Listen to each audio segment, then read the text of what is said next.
Hello, fans, and welcome to This Day in Baseball, where we're going to bring you a full radio broadcast of today's game.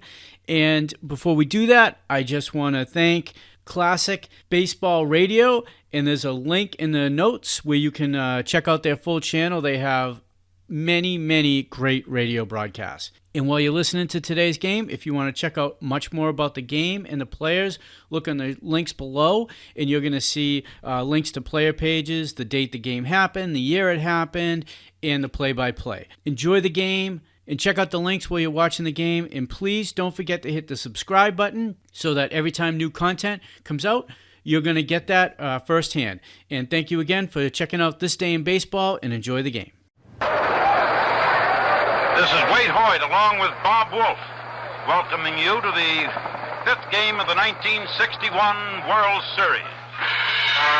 Brought to you by Gillette, maker of the 195 adjustable razor and the remarkable Super Blue blade that gives all but unbelievable shaving comfort.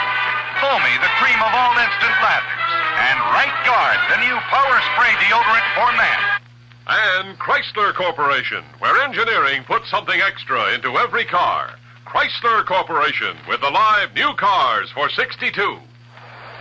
In appreciation of your continued support, Gillette and Chrysler bring you the All-Star Baseball games and the 1962 Rose Bowl game exclusively on NBC. Well, win or lose, the city of Cincinnati will witness its last 1961 World Series game with the unfolding of today's drama here at Crosley Field in Cincinnati. Of course, if the Reds can return a victory today to the loyal and intense fans of Cincinnati, the struggle would be continued Wednesday at New York. But to use football parlance in a baseball broadcast, the Cincinnati Reds are making their goal line stand today, for a defeat by the New York Yankees would end the 61 series in 5 games. Today's pitchers, Joey J., the lone winner so far for the Reds, and Ralph Terry, the Yankee pitcher, who started the second game and the only one so far to suffer a defeat. Jay's victory was a 6-2 4-hit affair over the Yankees, and Terry in the second game at the Yankee Stadium. What will October the 9th, 1961 produce? This broadcast is authorized under broadcasting rights granted by the Commissioner of Baseball solely for the entertainment of our listening audience, and any publication, rebroadcast, or other use of the descriptions and accounts of this game without the express consent of the Commissioner is prohibited. Well, the first news of the day is that Yogi Berra cannot play as he injured his right shoulder sliding into third base yesterday, and Mickey Mantle's hip is still so aggravated that he cannot play. So the Yankees are minus 2 of their most potent batters and 2 of their most brilliant ball players as they go into today's ball game. Berra with a bad right shoulder, Mantle still with that aggravated hip. Manager Freddie Hutchinson will be going with his ace right-hander for the second time. Joey J. of Lutz, Florida will be the pivot man for the Reds, for around him hope swirls in heady expectation. A defeat for the Reds today and it's all over. Ralph Terry, of course, wants a victory very badly. In World Series efforts, Terry has been beaten 3 times, and as yet the Chelsea, Oklahoma right-hander has not gained the thrill of victory. Cincinnati fans as well as Yankee fans are still talking about Whitey Ford's record-breaking pitching of yesterday and the Reds' second shutout as Ford and Coates divided the whitewash. Ford pitched 5 innings, a little beyond the required time, to set the all-time consecutive scoreless inning record of 32. One time held by Babe Ruth at 29 2/3 innings. Ford is the left-handed pitching wizard of 1962 and stands as the unscalable barrier to whatever chances remain for the Reds. The National League champions are now faced with the necessity of winning 3 straight games, including the requirement of defeating Ford in the 7th game if the series gets that far. Ford will lose sometime, the Reds say, and they hope to get another crack at Whitey. Ford was spiked by Robinson in the top of the 6th inning and forced to retire. The Cincinnati Reds, however, cannot be sold short. Admittedly, their task is what may be termed in the slang of the day as strictly far out, but the Reds have been down before, At one point this season, the Cubs powdered the Reds by scoring 46 runs in 4 straight games, with the Reds playing worse than schoolboys. Whereupon they left Chicago, won 3 out of 4 in Milwaukee, and not much later took 5 out of 6 from San Francisco and Los Angeles. So their pattern has been one of unpredictable comeback. Cincinnati has been written off a dozen times last summer, but here they are in the World Series. And other than yesterday, they played fine baseball, and until yesterday, they actually led the Yankees in total runs scored and total hits made, and in almost everything but power and home runs. But yesterday, the Yankees grabbed the lead in total runs with 14 for 4 games and 27 hits for 4 games. The Reds' totals are 8 runs and 24 hits over the same 4 contests. In the 4 games, the Reds have made but 1 error. The Yankees have made 4 miscues. The Reds have had 7 double plays, and the Yankees have had 1. Gillette has been asked to bring you the following public service message. Now more than ever, United States savings bonds strengthen America's power abroad and our economy at home. And they help you, the buyer, too. They help you build financial security. They help you reach important goals like buying a home, sending the children to college, retiring someday. And today, interest rates on U.S. bonds are the best ever. So sign up at work for the automatic payroll savings plan, or make regular bond purchases at the bank. Own a share in America with United States savings bonds. Well, just to the folks in Canada, I want to say a very happy Thanksgiving to all folks in Canada, as it is the Canadian Thanksgiving Day. And many happy returns of the day, I should say to you all. Continuing on with a little pregame review, you know, Whitey Ford's scoreless inning record of 32 consecutive scoreless frames is one of 2 records made so far in this series by the actual manipulation of a bat, an arm, or a leg. In short, actual play. The other is Ford's most strikeouts in total series, or 70. The other records being broken are smashed because of protracted participation in World Series play, such as Ford's now being the only series pitcher to pitch in 8 World Series. The most games started by a pitcher 16, the most pitching victories 9. Every Yankee regular has at least 1 hit, and 5 different Yankees have had home runs. Howard, Skowron, Berra, Blanchard, and Maris. Other than home runs, the only Yankee extra base hits have been 4 doubles, 2 by Howard and 1 each by Boyer and Richardson. The Reds have had but 1 home run, that one by Coleman with a man on second, and rather I should say a man on in the second game. The Reds have had 6 doubles, Robinson 1, Edwards 2, and Cardenas 1. Pinson 1 and Post 1. Bobby Richardson of the Yankees has the most hits, 8 hits in 17 turns at bat. Gene Freese, sadly for the Reds, and Gene himself, is the one regular so far who has not broken into the hit column. Gene has gone 0 for 12. But other batters of prominence have suffered too. Robinson of the Reds has but 1 hit in 11 turns, although Robbie was hit twice yesterday and has 3 bases on balls, and once he was on through an error. Vader Pinson, the National League's runner-up for the batting title, who batted .343 during the season, has had but 1 hit in 17 times at bat. On the Yankee side, Maris, game-winning home run Saturday, took the sting out of that statistic.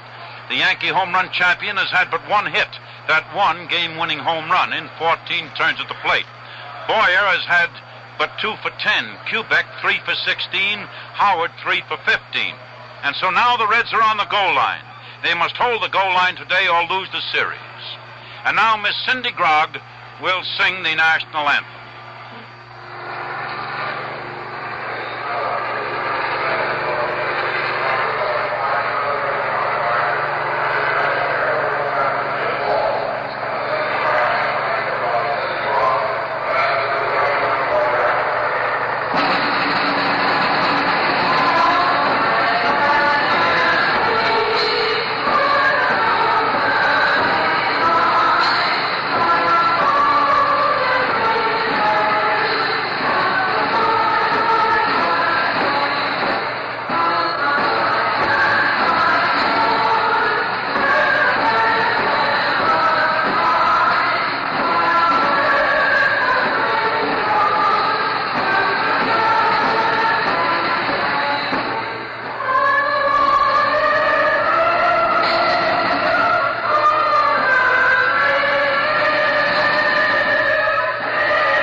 Grogg singing in the national anthem with the band conducted by Barney Rapp.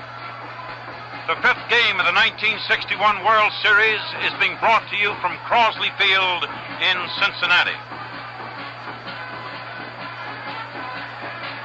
The last series to end in 5 games was in 1949 when the New York Yankees beat the Brooklyn Dodgers.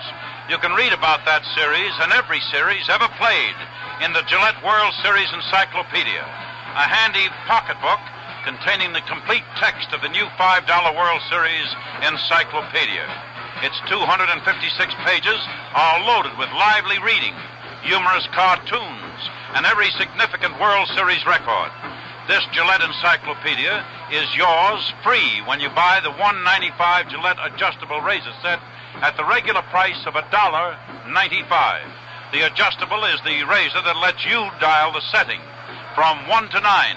A setting just right for you. With it comes those remarkable super blue blades for amazingly clean and easy shaves. That's the deal. Free World Series Encyclopedia, Gillette adjustable razor, and super blue blades, all for the price of the razor set alone, $1.95. And here are the lineups. The Cincinnati Reds, Blasingame back in the game, playing at second base, leading off. Eddie Casco at shortstop, batting second. Beta Pinson in center field, batting third. Frankie Robinson in right field, batting fourth. Gordy Coleman at first base, batting fifth. Wally Post in left field, hitting sixth. Gene Freese at third base, batting seventh. Johnny Edwards catching, batting eighth. And Joey J is just on his way to the pitcher's mound. For the Yankees, the first man coming out of the Yankee bench, Bobby Richardson, the leadoff batter, who will play at second base. Tony Kubek, the shortstop, batting second. Roger Maris, the center fielder. Maris in center field, batting third. Johnny Blanchard, the right fielder, batting fourth. Blanchard in right field, batting fourth, as Berra and Mantle are out of the game today. Elston Howard, catching, is batting fifth. Bill Skowron at first base, batting sixth. Hector Lopez in left field, batting seventh. Kenneth Boyer, Ken Boyer, the third baseman, batting eighth. And Ralph Terry, the right-hander, will do the pitching. Joey J has won 1 game in the series and lost none. Terry, who opposed him in that same game, has won none and lost 1. And so now we have the very distinct pleasure and privilege of turning the microphone over to the very fine broadcaster for the Minnesota Twins, Bob Wolf. Thank you, Wade Hoyt. Hi, everybody. Beautiful afternoon for this afternoon's ball game. And leading off will be Bobby Richardson for the New York Yankees. Blue skies overhead, temperatures in the high 70s. Very slight breeze is blowing out from home plate.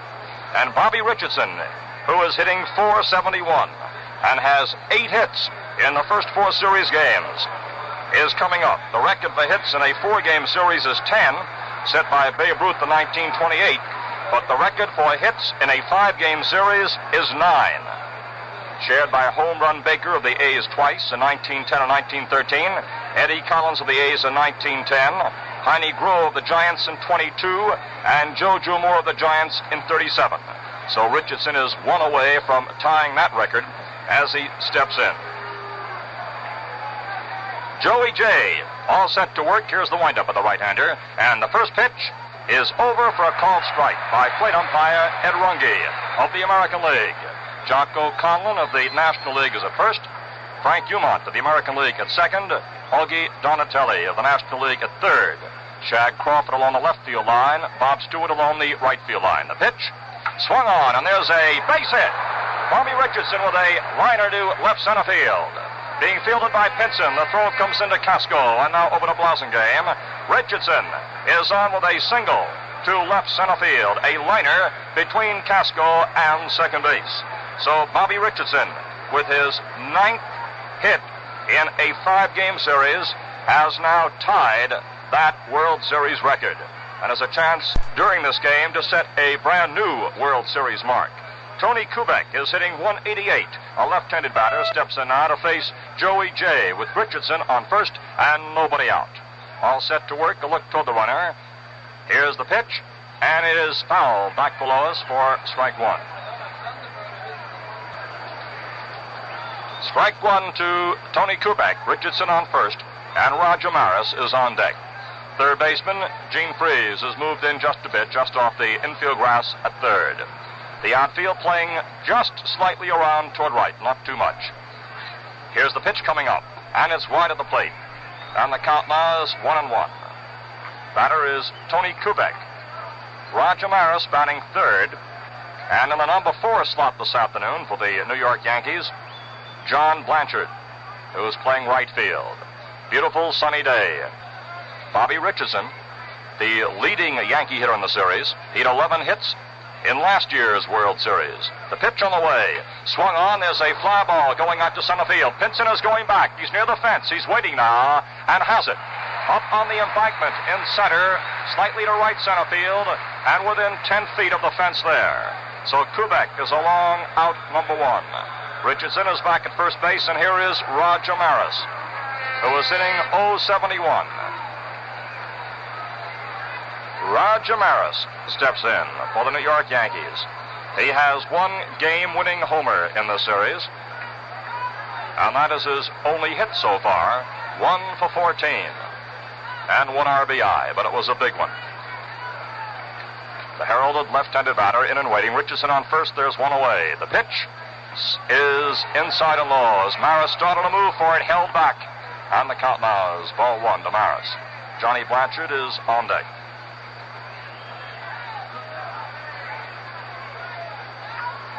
Bobby Richardson at first base. So far, he has the only stolen base in the series. Came in the third game. Maris waits for the pitch. Here it is, and there's a ground foul outside of first base, picked up by first base coach Wally Moses. Incidentally, if the series is not prolonged beyond this game, and if that stolen base by Richardson stands up as the only one during this set, this will tie a World Series record for fewest stolen bases by both clubs in a 5-game series. But we anticipate plenty of action on the bases this afternoon, so let's see what develops. A look toward the runner to Richardson. Here's the pitch on the way, and there's a fly ball going out to right field. Robinson moves in a bit for it. He's under it now, and the right fielder takes it for the out. So there are 2 down, Richardson on first, and the batter is John Blanchard, who is hitting .167. You know, just before the ball game, I was speaking to John, and I said, Johnny, have you ever batted cleanup before for the New York Yankees? And he said, let me ask you, am I batting cleanup today? And I said, here's the scorecard. He took a peek, and a big smile came up over his face. He said, I've only done it once before, Bob, and that was in the game right after the Yankees clinched the pennant at Baltimore. Blanchard, left-handed batter, at the plate. He's been a clutch hitter for New York. There's a lob throw over to first base. So Blanchard, just once in 3 years, has batted in the number 4 slot for New York. And now in the World Series, he's up there, and the pitch comes in wide for a ball. But he has been a big man for New York during the course of the season. He's had a pinch hit home run in the series. He hit 4 pinch hit homers during the regular season, and he won or tied 7 games for the Yankees with home runs. A constant threat. Count is ball 1 to Blanchard. Richardson is on first, and they're 2 away. We're in the top of the first inning. Bright sunny skies here in Cincinnati. Now here's the sign from Edwards. Jay all set to work. There's the stretch and the pause by Jay. And a quick throw to first base, and it goes by Coleman. Richardson is on the way to second base and goes in at second. Richardson is advanced into scoring position as we await the official scorer's ruling on who will be charged with the error. The error is charged on Coleman as that ball went through him off his glove and rolled outside the right field line. The official scorers for the series, Earl Lawson of the Cincinnati Post and Time-Star, Ken Smith of the New York Mirror, and Ed Rummel of the Christian Science Monitor. Richardson edges away from second base. There are 2 down. Jay takes a look back toward second as he pauses belt high, and then comes in with the pitch. It is swung on. There's a fly ball going out to deep right field. Robinson turns. He's going back. He's near the fence. He looks up. It's a home run.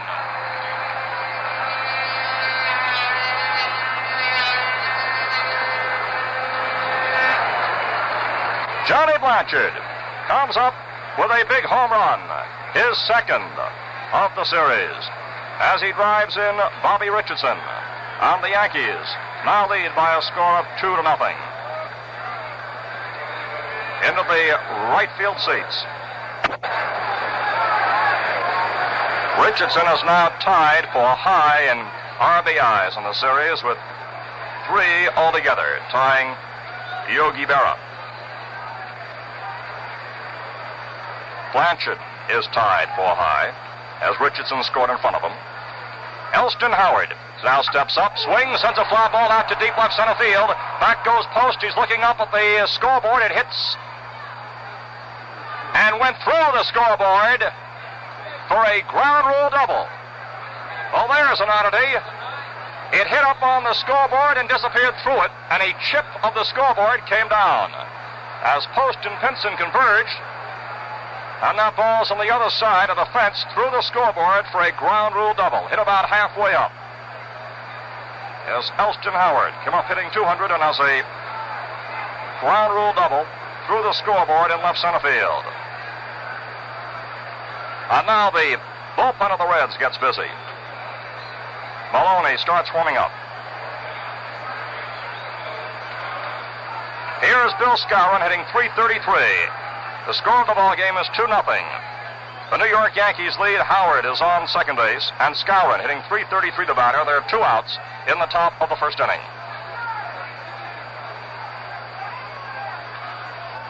Here's the pitch, and it's inside for a ball. In this inning, Richardson led off with a base hit. Kubek and Maris went out on flyouts. Richardson moved to second on an error by Coleman on the throw from Jay. Blanchard with a 2-run homer in the right field seats made it 2-0 in front of for the New York Yankees. And Howard has laced a 2-bagger to left. Skowron waits. The pitch swung on. There's a long drive which is curving, and it curves foul into the screen outside the left field foul line. As Skowron unlimbered one which was long enough for a home run but fouled.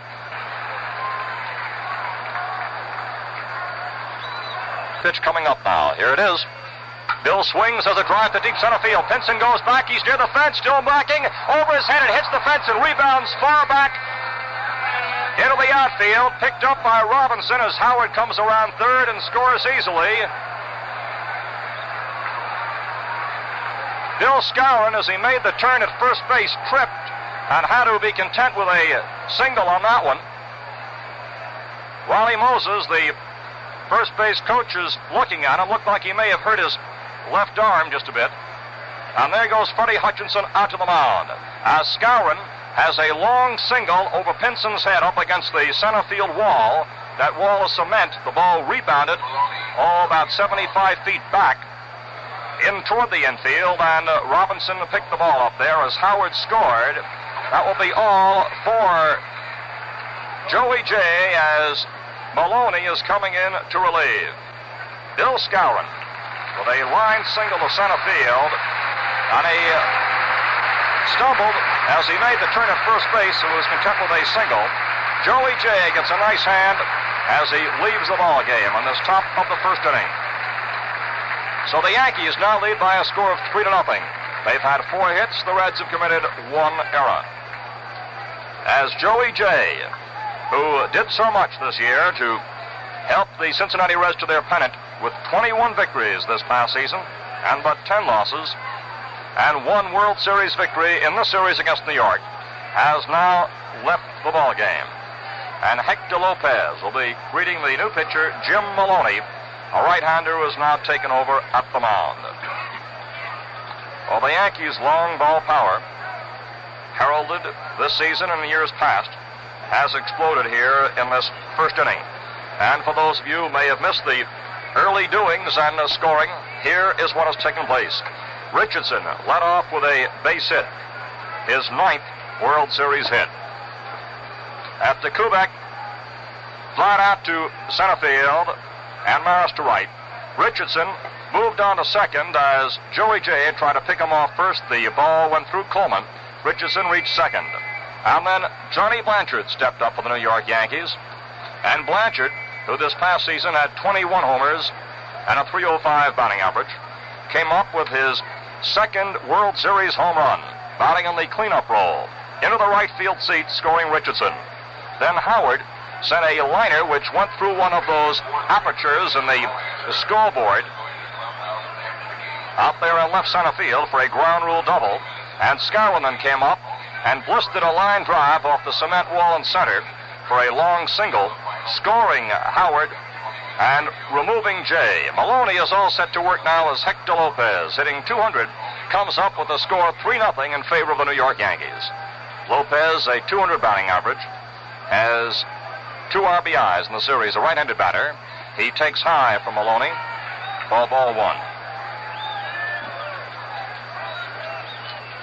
Optimistically, just a few moments ago in the press box, the announcement was made the pitches in the next game would be Perkey against Stafford. Saw the Reds in the press box, and certainly those in the stands are still looking very optimistically toward the future. Here's the pitch, and Boyer swings as a long drive to deep left center field, heading out toward the scoreboard, hits up against the scoreboard. Coming in to score is Lopez. Here's the throw to second, and it's a 2-base hit for Boyer as he slides in, beating a throw. Taken by Blassingame. Boyer with a double up against the scoreboard in left center field. Lopez scoring, and that brings up Ralph Terry, who has not thrown a pitch as yet, but still has a 5-0 lead. The Yankees are putting on a most impressive batting demonstration this afternoon. Here in this first inning, they have had a homer, a triple, 2 doubles, and 2 singles. And the pitcher, Ralph Terry, now steps up with Boyer on second. The Yankees have scored 5 runs.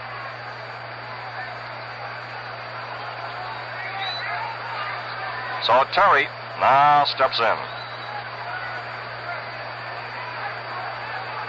Jim Maloney, all set to work. There's a look back toward Boyer on second. The pitch comes in low for a ball. The remarkable thing about the Yankees, not only the power of their starting lineup, but the power of their reserves. As we have seen right here this afternoon, Blanchard playing right field with a 2-run homer. Lopez in left with a 3-base hit. There's a pitch coming in low for a ball, ball 2.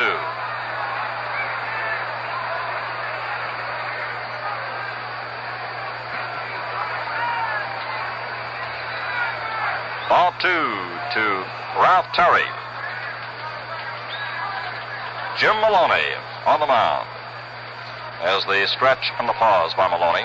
The pitch on the way is over for a called strike. Count now is 2 balls and a strike.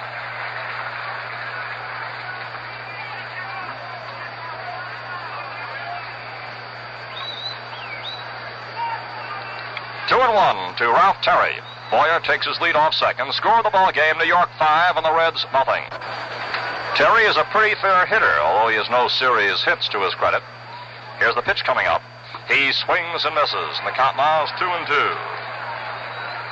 Terry is trying to crash the World Series victory column after pitching twice against Pittsburgh in 1960, once this series, and at present has an 0-3 record. Jim Maloney this past year had a 6-7 record for Cincinnati. Right-hander set to work. The count now is 2-2 to Terry. As a look back toward second, to Boyer taking a big lead off second. The pitch swung on and missed, and Terry is in the strikeout to retire the side. 9 men batting for New York in the top of inning number 1, with the total showing 5 runs for the Yankees, 6 hits, 1 error, and 1 man is left. The score after 1 half inning of play. New York 5 and the Reds are coming up. For the cool, refreshing lift you crave, try a Gillette foamy shave. Shave and cool and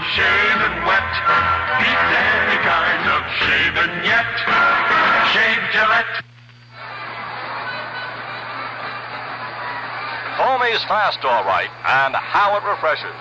Just touch the nozzle on the Foamy container. Rich, creamy lather billows out.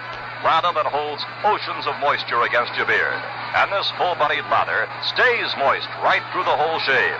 What's more, Foamy contains K34, the antiseptic that destroys harmful bacteria. No wonder more men are switching to Foamy than any other instant lather. Give yourself a refreshing lift. Try yourself a Gillette Foamy shave. Foamy, either regular or with cooling menthol added, costs only 79 cents. Or save money on the giant economy size. Holds almost twice as much. Costs just 98 cents. Ralph Terry takes the mound. It will be Don Blasingame, Eddie Casco, and Veda Pinson coming up. We're in the bottom half of the first inning now, with the Yankees holding a 5-0 lead, with an awesome display of power in the top of the first inning. A home run by Johnny Blanchard with Richardson, who had singled on base. A double by Howard, a single by Skowron, a triple by Lopez, and a double by Boyer. And now, as we move into the bottom of the first, here is Don Blasingame leading off. Blasingame has no World Series hits. Left-handed batter, and the first pitch comes in low for a ball. Ralph Terry on the mound, right-hander. Blasingame this past season hit for a .222 average. He takes a called strike. He is 0 for 3 in the World Series so far. Count now is 1-1. Terry this past season at a 16-3 mark for the Yankees with a 3.14 earned run average. Here's the 1-1 pitch, and a bunt right back to Terry. They throw to first for the out. So there's one down in the bottom half of the first inning as Eddie Casco comes up. Casco has played a fine defensive game for the Reds in the series and is swatting .294. He's a very versatile fellow. He can play other positions in the infield beside shortstop. Casco steps in, right-handed batter. He swings and sends a base hit to left field. Lopez comes in to field it, and Casco is on with a single. That brings up Veda Pinson, who is hitting .059.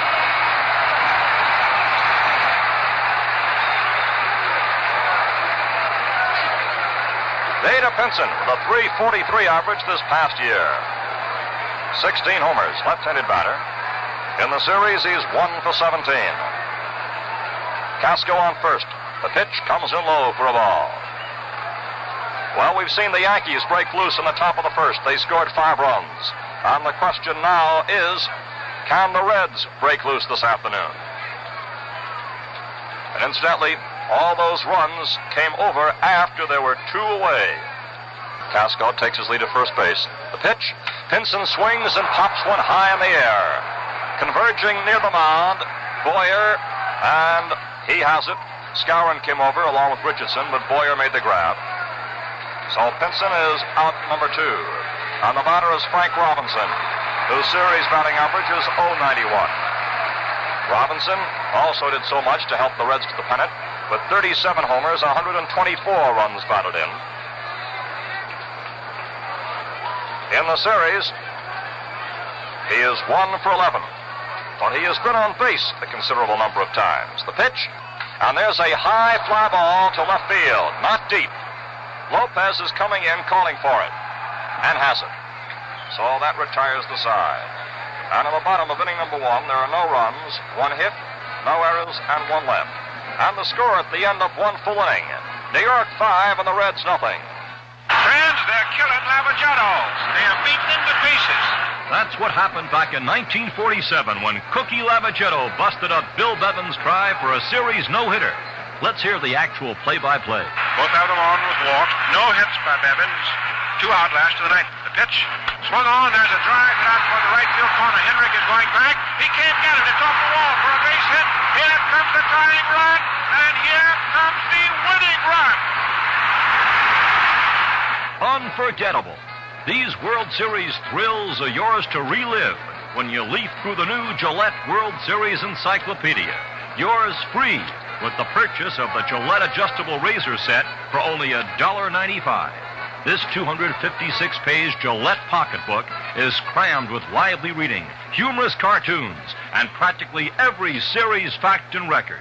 You get it free with the Gillette adjustable razor and a dispenser of those wonderfully easy shaving Super Blue Blades for the price of the razor set alone, just $1.95. We pause for station identification. Enjoying the game? You'll enjoy it more with Saratoga Vichy. Make sure you're mixing with the best. Saratoga Vichy. 810 on your dial, WGY Schenectady. The Yankees held a lead of 5-0, and the first pitch to Barry Richardson is in the dirt for ball one from Jim Maloney. Richardson singled last time up. Later came around to score on Blanchard's two-run homer. Maloney's pitch on the way. Swung on. There's a fly ball going out to right center field. Robinson moves under it. He's waiting now. He has it. One away in the top of the second. On the batter now is Tony Kubek, who's been up once and flied out to center field. Yankees scored their 5 runs when 2 were away in the top of the first inning.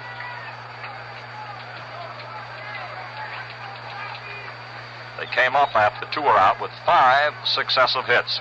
Earlier, Richardson provided the 6th hit, leading off the game. Pitch to Kubek. Swung on and fouled outside of first for strike one. Those 5 hits for New York after 2 were away, provided by Blanchard, Howard, Skowron, Lopez, and Boyer. 5-0, the Yankees lead. Kubek the batter. The count now is strike one. 1 away. We're in the top of the second of this 5th game here in Crosley Field. The pitch is wide, and the count now is 1-1. Can a team come back to win a World Series after winning 1 game and losing 3? It's been done only twice in a best-of-7 series. Pittsburgh did it against Washington in 1925. The Yankees did it against Milwaukee in 1958. Here's the 1-1 pitch to Kubek. And there is a base hit as Kubek puts one in the hole to left field. Picked up by Wally Post. He makes a throw into second base. Kubek lashed a low liner, which hit in the infield dirt out of the reach of Casco and skipped on into left. As Kubek is on with a single, and the batter now is Roger Maris. Hit number 7 for the New York Yankees. And these hits now have been pretty well distributed right throughout the batting order. The only ones who have not shared so far, Maris, who is up there now, and Ralph Terry, the pitcher. Maris has been up once and he is flied out. The pitch is a called strike. The Reds again get the bullpen busy. Ken Johnson again comes out to start warming up. Roger Maris at the plate. Maris has hit 4 balls beyond the infield during the entire series, but one of them, that 9th inning homer, won the 3rd game on Saturday. And his presence has certainly placed increased pressure on the Reds pitching staff. Here's the pitch. And there's a ball sliced out to short left field. The line is dropping, and it drops fair.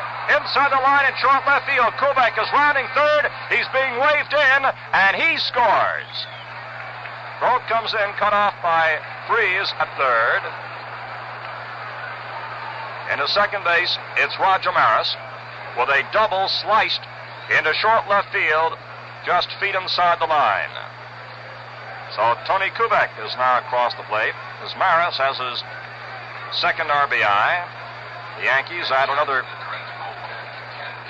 double to the display of power that they've been putting on this afternoon, although this ball was sliced out into short left field. And here is Blanchard, who had a 2-run homer back in the first inning. The pitch is ball one. That's run number 6 posted for the New York Yankees, who now have had 6 runs and 8 hits. And with just an inning and a third, everybody in the Yankee batting order has now hit safely, with the exception of pitcher Ralph Terry. Ken Johnson warming up for Cincinnati. 1 out. Blanchard the batter. It's the stretch and the pause by Maloney. The pitch comes in low for a ball. Ball 2. Blanchard's last 2 hits in the World Series have both been home runs. Here comes the pitch, and it's a called strike. But Blanchard is used to getting those homers in succession. He tied a major league record this year by hitting home runs in 4 consecutive times at bat over a 3-game span. 2 of the homers came in pinch hitting assignments. So when the mood comes over John, he usually responds with those long balls. 2-1 the count to Blanchard. Maris on second. There's one away. Here's the pitch, and there's a swing and a miss. Count is now 2-2.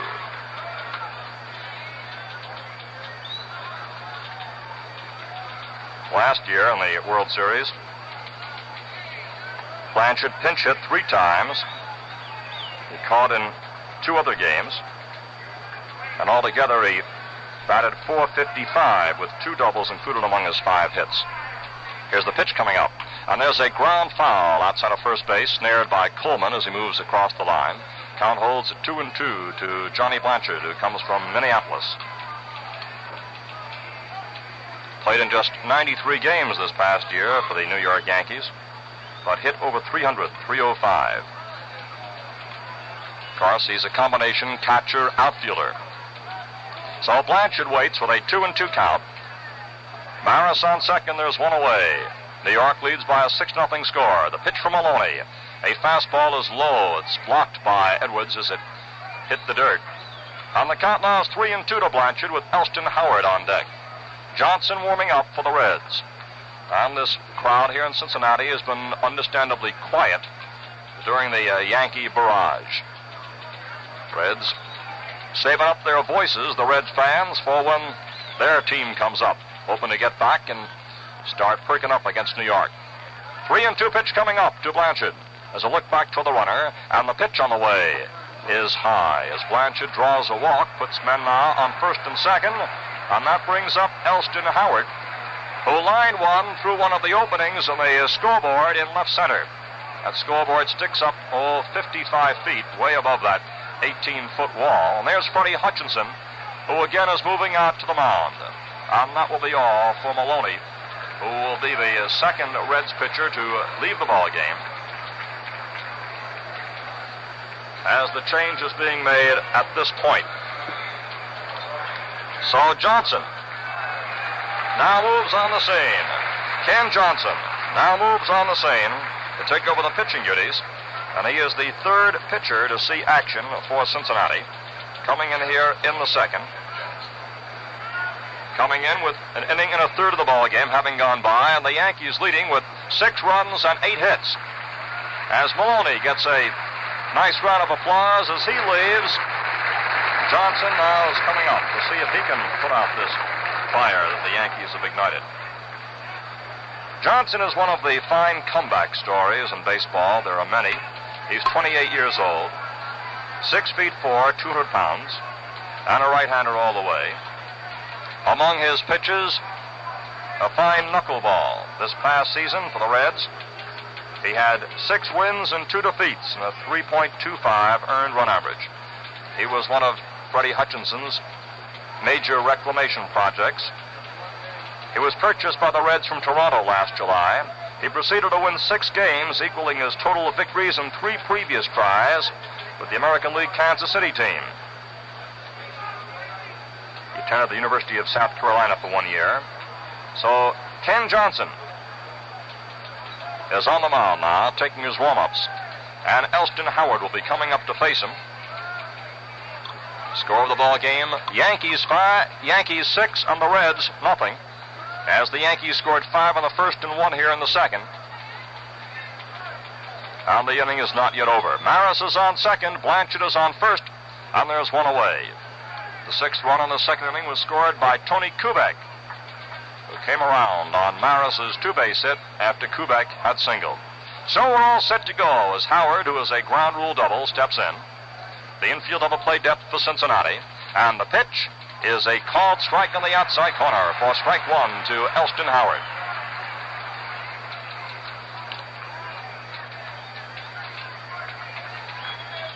Howard has nothing but extra base hits in this series, and he has 4 of them. Waiting now with a one-strike count. Here's the next pitch. Skowron swings, sends a fly ball to deep center field. Pinson is going back. He's up against the fence and has it just a foot or so from the fence, high up on the embankment, near the 383-foot mark. Skowron flying deep to Pinson to retire the side. He took it way up in the embankment, just a foot away or so from the wall. So the side retired.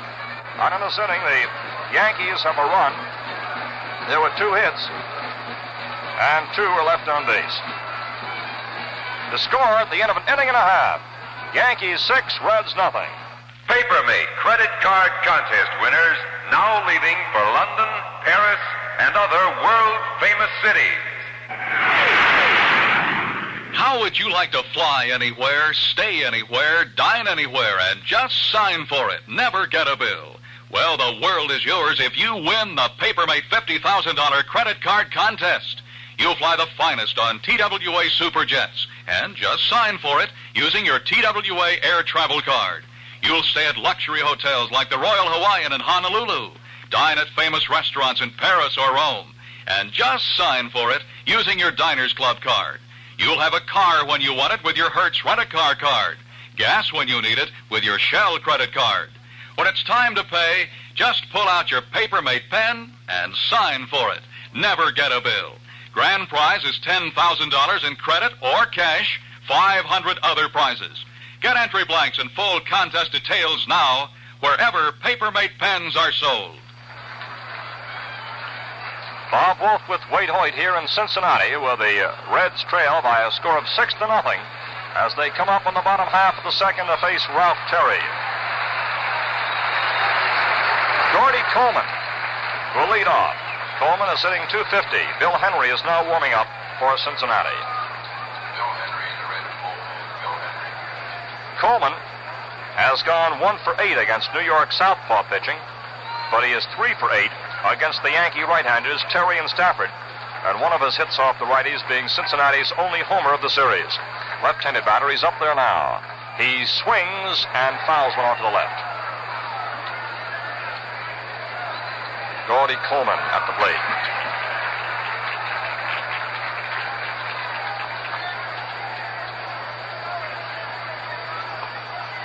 Coleman will be followed by Post and Freeze.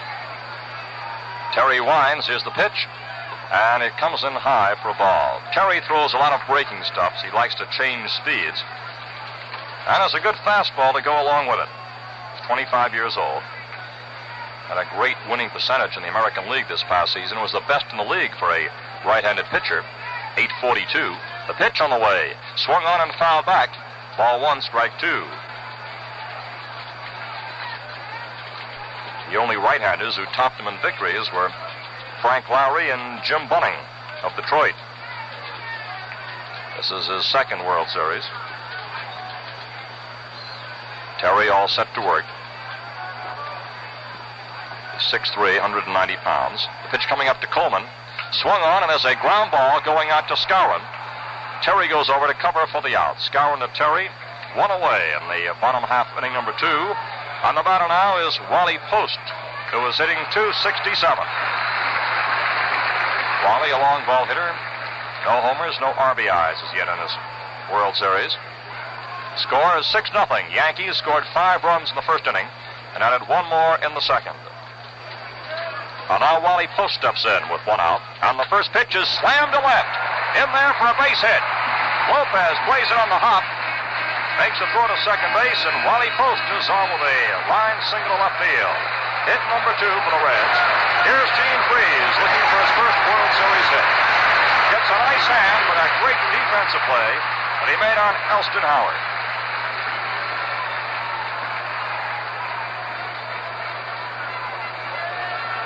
So Gene Freeze steps in.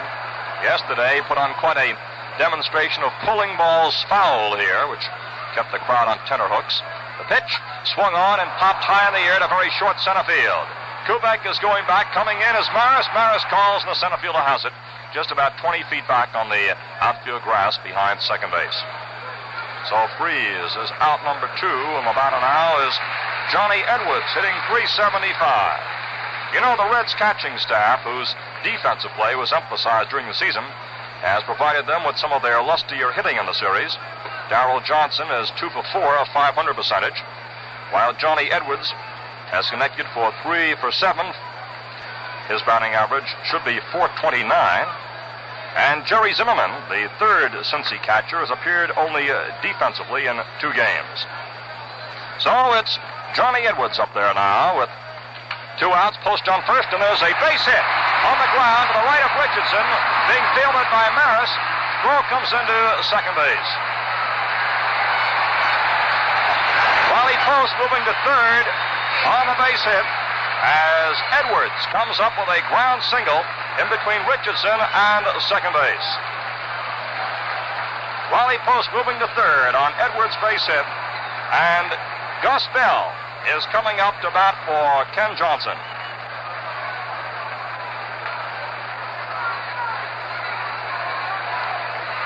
Now on first and third for the Cincinnati Reds as Gus Bell now steps in.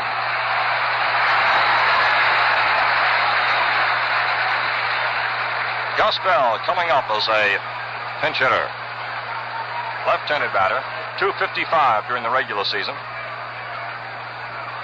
And the Yankee bullpen now gets busy. Here's the pitch coming up to Bell. He takes a called strike. New York is holding a 6-0 lead. Henry is warming up for the Reds. Wally Post, who would hit number 2 for the Reds, came up with a single in this inning with 1 away, and after 2 are out, Edwards lashed a base hit to right center, moving Post to third. The pitch to Bell. Swung on and popped up foul. Elston Howard is coming back, still moving. He's near the screen, and he has it. So Bell is out to retire the side with the total showing. No runs, 2 hits, no errors, and 2 are left. And the score at the end of 2 full innings of play. New York 6 and Cincinnati nothing. The Yankees, are trying for their 19th World Championship today. And going into the series, they hold the record with 18, according to the Gillette World Series Encyclopedia. Boy, this book contains just about everything that you might want to know about the series. There are line scores of every series game and game-by-game highlights, lifetime statistics of every series player, and there's lots more. And this book is free with the Gillette adjustable razor. Now, how about that? The adjustable, is the razor you dial to 1 of 9 settings that's just right for your skin and beard. With it comes a dispenser of those remarkable Super Blue Blades for all but unbelievable shaving comfort. Get the whole deal for only $1.95. The Gillette adjustable Super Blue Blades in your free pocketbook World Series Encyclopedia. As we move into the third inning now, Bill Henry is on the mound for Cincinnati, and Daly and Renniff, who were warming up briefly for the Yankees, have gone back to sit down. We pause 30 seconds for station identification. Are you mixing with the best? Saratoga Vichy with the yellow label, it outsells all the rest. The genuine Vichy with the yellow label tastes better tonight, feel better tomorrow. Saratoga with the yellow label. It's a hit in any man's league. That's Saratoga Vichy. Look for the yellow label that marks the champion, Saratoga Vichy. WGY 810 on your dial, Schenectady. For a called strike. Lopez tripled last time up. He leads off the third. The score is 6-0 in favor of New York. Here it comes. And there's a foul back out of play. Ball strike 2. 2 strikes to Hector Lopez, be followed by Boyer and Terry. Bill Henry, southpaw on the mound. He is the 4th Reds pitcher to see action as the third inning is now underway. Preceded by Jay, who started the ball game, Maloney and Johnson. Now was set as Lopez digs in with a 2-strike count. The pitch coming up is a foul as Lopez was set to swing that time. He checked his swing and the ball came in and slid off his bat. A curveball broke right in on the handle and slid it away for foul ball. So it's strike 2 still to Lopez. 2 strikes to Lopez. We're in the 3rd inning. Henry all set to work. Southpaw dips low in the windup. Here comes the pitch, and it is high for a ball. Just missed that time. Ball 1, strike 2. Lopez now hitting .333 in this World Series. The Yankees in this game have had a 2-run homer. They've come up with 3 doubles, and they've come up with a 3-base hit, plus 3 singles. The pitch, there's a foul off to the right, and this one is going toward the seats, and the count holds at ball 1, strike 2. 8 hits altogether for the New York Yankees, and the Reds have had 3. The Reds got a man as far as 3rd in the 2nd. No member of the Reds was able to get past 2nd against Ford or Coates yesterday. As a matter of fact, in both of Whitey's appearances, no Reds runner got past 2nd. But nobody came in to score. Now Lopez waits for the count of 1 and 2. Here's the pitch, and it is swung on and missed. Lopez is on a strikeout. Leading off the 3rd inning, that brings up Boyer, who doubled to left, driving a run in the 1st. So there's 1 out in the top of the 3rd. The score 6-0 in favor of the New York Yankees over Cincinnati. Bill Henry on the mound. Left-hander all set to work is Boyer, batting number 8 in the batting order for New York, steps in. Henry is 33 years old. Born at Alice, Texas, now lives in Houston. 6'2", 180. Here's the pitch coming up to Boyer, and it's wide of the plate for ball 1. This past season with the Reds, Henry had a 2-1 record and a 2.04 earned run average.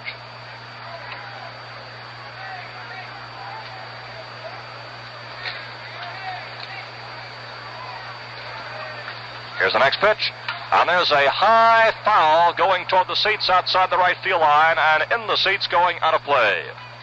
1-1 the count to Clete Boyer. This is Henry's 2nd appearance in the series. He pitched 1 inning previously with no hits given up. He was a very effective left-handed stopper this past year for the Reds.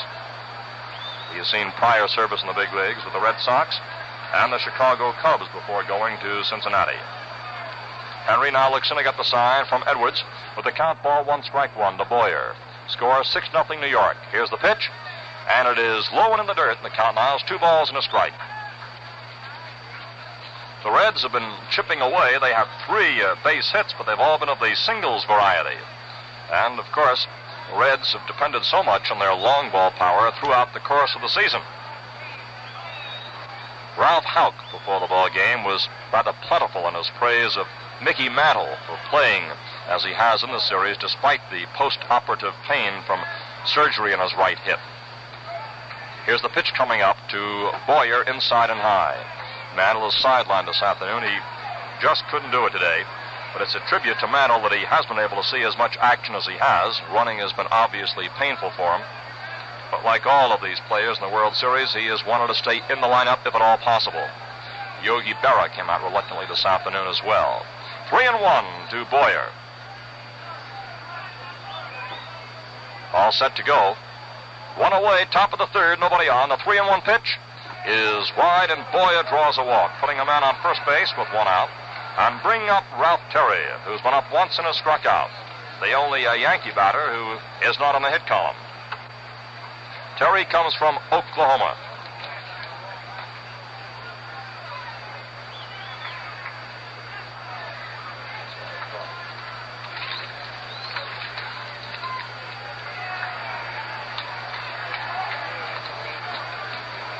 So the batter now is Ralph Terry, who comes up with 1 out and 1 on. And the 3rd baseman, Gene Freese, now moves in just a few feet off the infield grass as Terry steps in. Here's the pitch coming up, and it's wide as Terry bluffed a bunt for ball 1.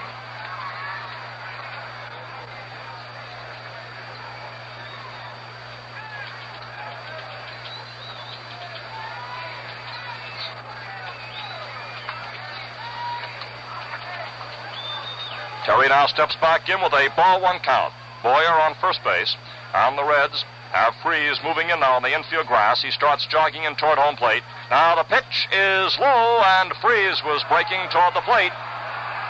Count is ball 2 as Terry now steps out to look down toward the third base coach, Frankie Crosetti.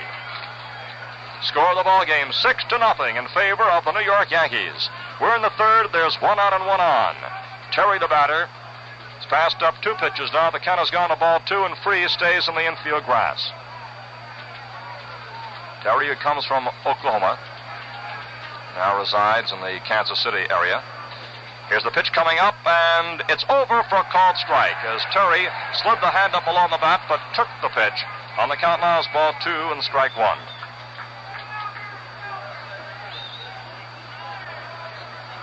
This past year, Terry had 9 complete games, and he had a pair of shutouts. Ready now for the 2-1 pitch to Ralph Terry. Boyer draws a throw and gets back to the bag. Bill Henry on the mound. He's been the 4th Reds pitcher. We're in the 3rd inning of play. Terry in and waiting. The count now is 2-1. Stretch in the pause by Henry. His Freeze coming in again. Here's the pitch, and this time it is bunted. And is taken by Henry. The throw is to first base for the out. Blasingame covering at the bag.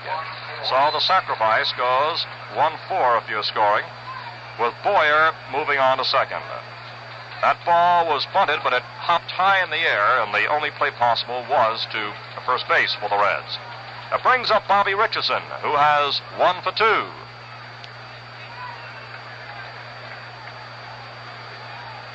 Bobby Richardson, who has 1 for 2. And Richardson's next hit, if he attains it during this game, will set a new series mark in hits for a 5-game series, provided, of course, that the series does not continue beyond that. The record for a full set is 12 base hits. Richardson steps in, and the pitch is low and inside for a ball. Ball 1. He followed by Tony Kubek if he gets on. If he gets out, the side will be retired. On second base, Boyer takes his lead. They're 2 away. Yankees scored 5 runs in the first inning with 2 away. They added 1 run in the second inning to lead by a 6-0 score. Ready now for the next pitch coming up to Richardson. A look back by Henry. And here's the pitch to Bobby. It's a strike on the outside corner. Called by Ed Runge. Speaking of Ed and all the umpires, Conlon, Umont, Donatelli, Crawford, and Stewart, they've been alert, authoritative, and on every play right here during this World Series, doing a fine job. Richardson with a 1-1 count. Henry all set to work, left-hander. Glances back toward second to Boyer. Richardson waits. Here's the pitch coming up. And there's a ground ball going out to Casco. Takes it near second, fires to first for the out. So that retires the side with no runs, no hits, no errors, and 1 man left. On the score at the end of 2.5 innings, Yankees 6 and the Reds nothing. Well, we've spoken a lot about Bobby Richardson, haven't we? What a big man he's been for the Yankees. And he's a big booster for Gillette, too. You should hear him praise that Super Blue Blade. Bobby says, never since I started to shave has anything shaved me so smooth and easy. That echoes the feelings of millions. How about you? Give the Gillette Super Blue Blade a try tomorrow. See what a difference the amazing new edges in this blade can make. They're produced by a special Gillette process that nobody has been able to duplicate. And of course, the Super Blue Blade is double-edged. 2 edges instead of 1, so you get more shaves for your money. Slip a Super Blue Blade into a Gillette adjustable razor and see what I'm talking about. The adjustable lets you choose exactly the shave you want. You shave fast, easy, feel cool, refreshed. Right now, when you buy the adjustable, you get a dispenser of Super Blue Blades plus your free pocketbook World Series Encyclopedia. All for just $1.95. Or get Super Blue Blades and dispenser of 10 for 69 cents, 15 for $1.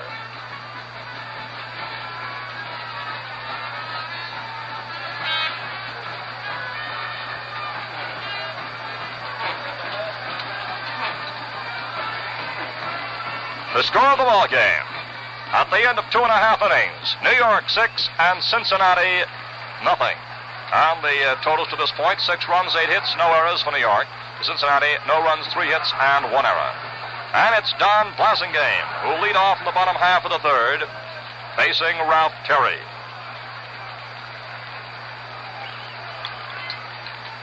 Here's the pitch, and it's a called strike.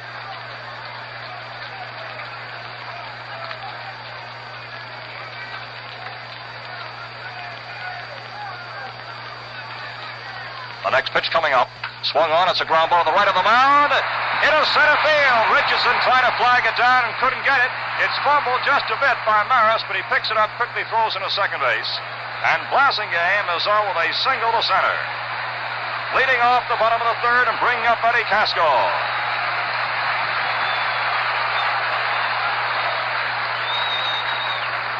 Now, Casco is a fellow who gets around the infield. In fact, is a freshman with the St. Louis Cardinals under Freddie Hutchinson back in 1957. Eddie made the Sporting News all-rookie team as the third baseman. So here's Casco, who's been up once, is singled. The pitch is a called strike. Strike one to Casco, who is hitting .333. And the Yankees again get the bullpen busy. The next pitch is swung on as a fly ball going into short left field. Lopez is breaking in. He can't get it. Blasingame goes to second base. Casco was on first. Lopez got a late break on that one. Looked as if he took a step back, and then he saw that ball didn't have too much carry and broke in. It landed just a foot or so away from us. It fell to the ground, and Casco was on with his second hit. Blasingame is on second. And the batter is Veda Pinson.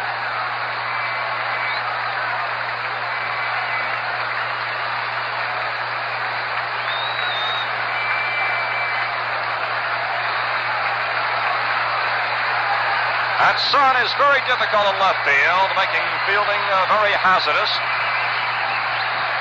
Casco on with a single. Blasingame is on second. Here's Veda Pinson, who's 0 for 1. He's popped up in his one appearance. As the Red fans come to life, the Yankees lead 6-0. There's a fly ball going out to right center field. Blanchard is going back. He's there now, and he makes the catch.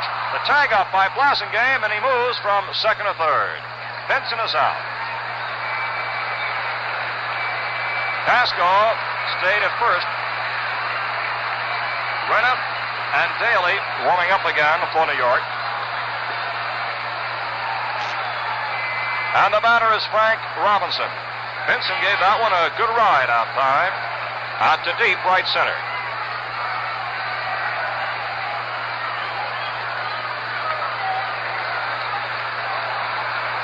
Robinson steps in with Blasingame on third. Casco on first and one away. The pitch swung on. It's a fly ball to deep right center field. Blanchard is going back. He's near the fence. Home run!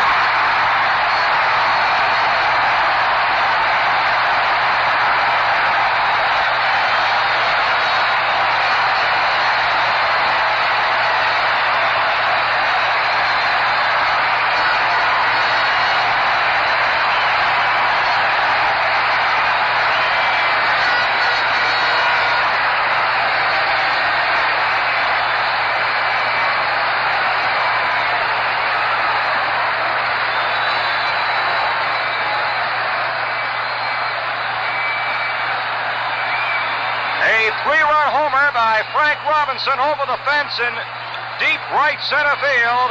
And the score of the ball game, the Yankees 6 and the Reds 3. Ralph Houck has gone out to the mound, and Ralph Terry will be leaving at this point with Bud Daly coming in to take over the pitching.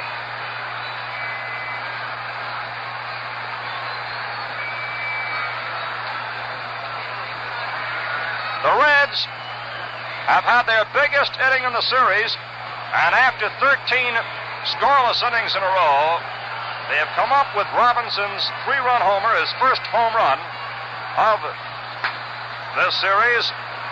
Robinson has 4 RBIs, which is tops in the World Series now, with a 3-run blast here in the third, and Ralph Terry is leaving the ball game, walking very slowly toward the dugout.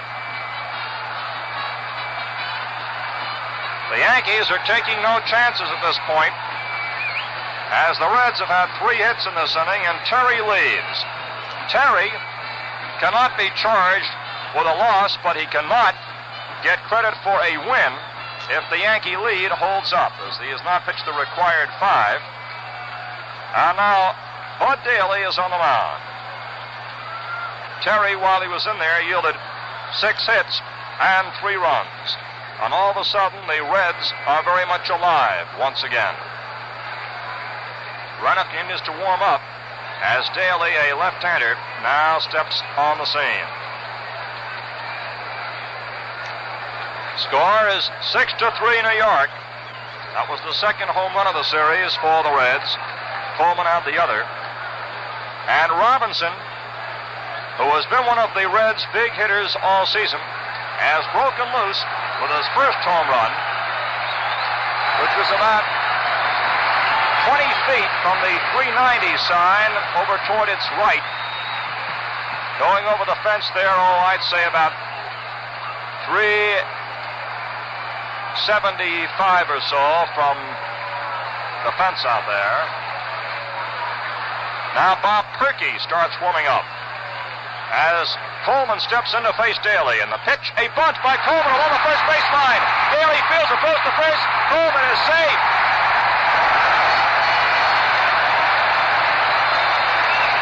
Bernie Coleman drags a bunt for a hit. Listen to this crowd.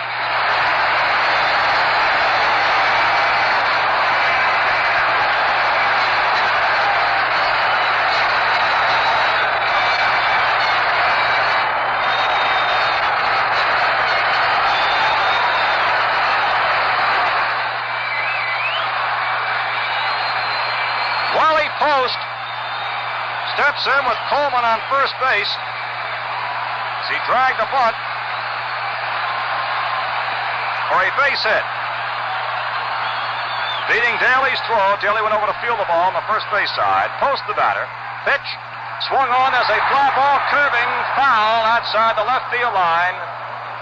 A long strike.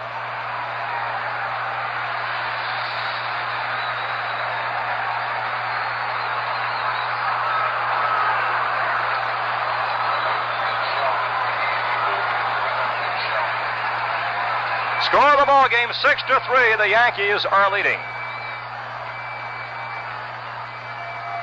And Sheldon has joined Rennick, joining up in the bullpen, warming up for New York. Perkey is warming up for the Reds. The Reds need to keep this game on the win column, have to get it there to stay alive. Perkey, slated to pitch the next game, if there was to be a next game, is warming up now. Pitch to post comes in low. On the count now is 1-1. In this inning, the Reds have come up with 3 singles and a 3-run homer.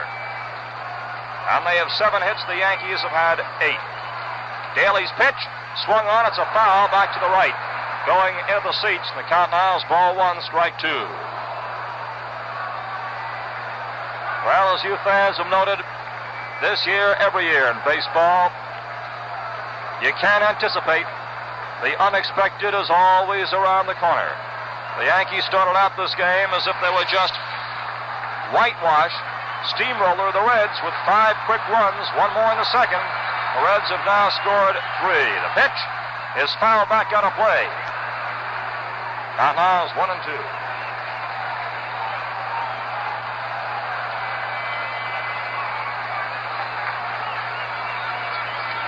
Bud Daly, among other pitchers, also throws a knuckleball. Has a good sweeping curveball. 28 years old. And ever since the Reds have come alive, this crowd has kept up a continual din, as you've heard in the background. The 1-2 pitch coming up to post, swung on and lifted high in the air in a very short left. Lopez is coming in, sunglasses on, calling, and has it. So Wally Post is out number 2, and the batter now is Gene Freese, who's run up once and has flied out to center field. 6 runs, 8 hits, and no errors for New York. 3 runs, 7 hits, and 1 error for Cincinnati. It's Gene Freese. now steps in with Coleman on first. 2 away in the bottom half of the third inning.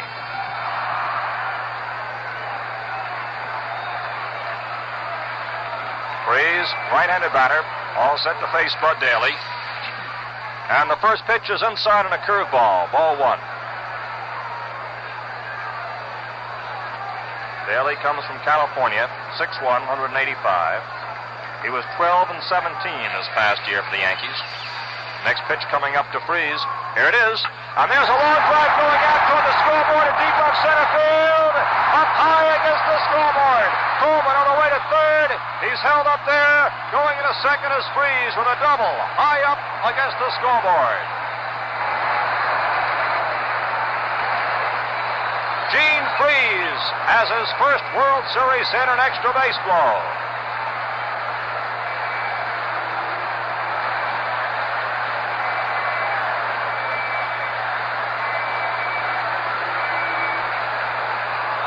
There are runners now for the Reds on third and second.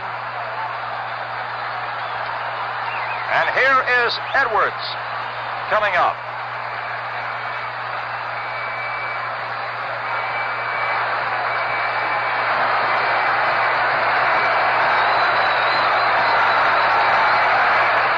Here's Edwards, his single last time up. Men on third and second. The pitch is wide for a ball. Edwards has had 4 hits in this series. Left-handed batter. Yankee bullpen busy. Coleman on third, Freeze on second. They're 2 away. It's a 6-3 ball game. New York leads. Pitch to Edwards. Wide again for ball 2.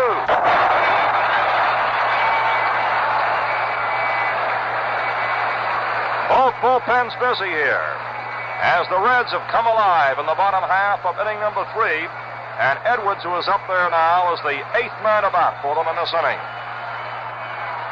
Count is ball 2.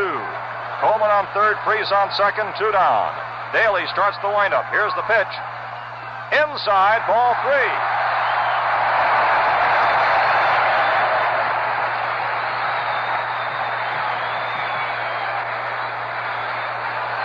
And, of course, if Edwards gets on, we can look for Freddie Hutchinson to come up with a clutch man off that bench.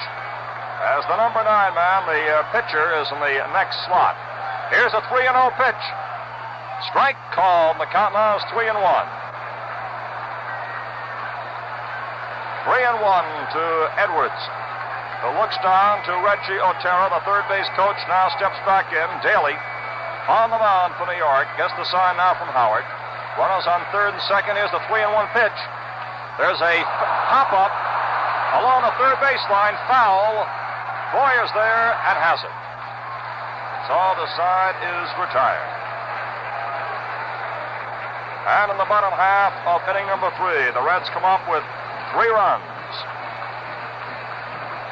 5 hits in the inning. There were no errors and 2 are left. And the score at the end of 3 innings of play. New York 6 and the Reds 3. Here are the totals for the first 3 innings of play this afternoon in a thrilling ball game. 6 runs, 8 hits, and no errors for New York. For Cincinnati, 3 runs, 8 hits, and 1 error. And Sheldon and Reniff now go back to sit down. A few moments ago, I ran down the coaches for the New York Yankees with you.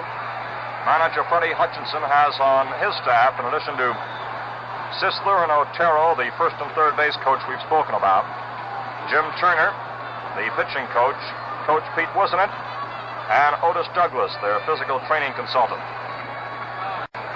Now in the 4th inning, it's Kubek, Maris, and Blanchard coming up to face Bill Henry. Henry was slated as the next man up, but we never had a chance to see what Hutchinson had in store along that bench there, as the third out was made with 2 runners left stranded. Perkey, meanwhile, has gone back to sit down. And here is Kubek leading off for New York. Tony is 1 for 2 as he steps up now to lead off the fourth inning. All set to go now as Henry looks in to get the sign from Edwards. Here's the windup. And the pitch. Swung on and fouled back.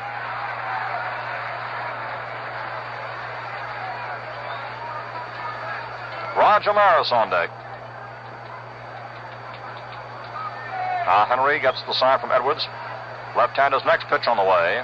Is swung on as a hard hit ball right by the pitcher going to center field. As Kubek is on the leadoff single on the top of the fourth.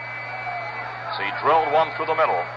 And that brings up Roger Maris, who after flying out to right, sliced a two-base hit just inside the left field line, driving in a run back in the second inning. Kubek becomes the first Yankee to have 2 hits in this game.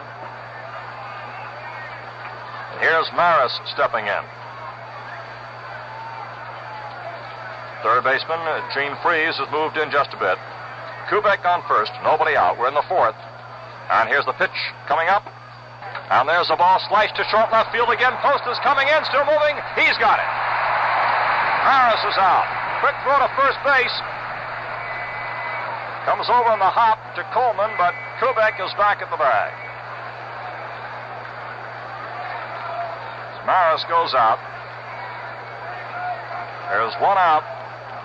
One on, and here is Blanchard, who is a 2-run homer and has walked. Score of the ball game, 6-3. The Yankees lead Cincinnati. We're in the top of the fourth inning. Johnny Blanchard steps up now. Henry all set to work. There's the stretch and the pause by Henry. A look toward first base to Kubek. Here's the pitch coming up to Blanchard, and he takes low for ball 1. Yankees now have 9 hits. The Reds have had 8. 6-3, New York in front. Bill Henry on the mound. Followed Jay, Maloney, and Johnson. Here's the pitch. Swung on. There's a line drive going out to right field. Robinson is racing for it. It's by him. Goes up against the fence on the hop. Kubek's on the way to third. Cressetti holds him up there as the throw comes in. And now Kubek gets back to the bag as Blanchard is in at second with a double.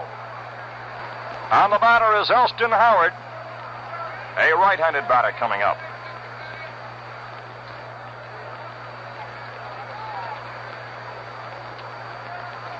So here's Howard, who has also doubled. He's lined out to Freese, stepping up with men on third and second and one out. Blanchard this afternoon has had a 2-run homer and a 2-base hit. The Reds draw the right side of the infield in about 5 or 6 feet, and they're putting Howard on with an intentional walk. And that means that Skowron is coming up. He has singled across a run and has flied deep to center field. It was Skowron who yesterday came up twice after intentional walks have been granted to Berra, and both times hit safely. Skowron yesterday was 3 for 3. Days 1 for 2 with a single and a long fly out. He comes up now with the bases loaded. And the Reds bullpen busy. Score, Yankees 6, Cincinnati 3. Sherm Jones warming up for Cincinnati. And now the infield alignment. Coleman has moved in on the edge of the infield grass. Freese is almost in a line with the base at third. Casco and Blasingame at double play depth. 1 out, 3 on, Skowron the batter. Here's the pitch coming up. Swung on, and there's a base hit to center field. Kubek comes in to score. Blanchard is being waved in. There's the throw from center. It's wide and high. Backed up by Henry behind Edwards. As Blanchard scores in the play, as well as Kubek, of course, who scored from third. And Howard is in at second, and Skowron is on first base with 2 runs batted in. Pinson's throw was a high one, and Henry backed up behind the catcher to prevent further damage on the play.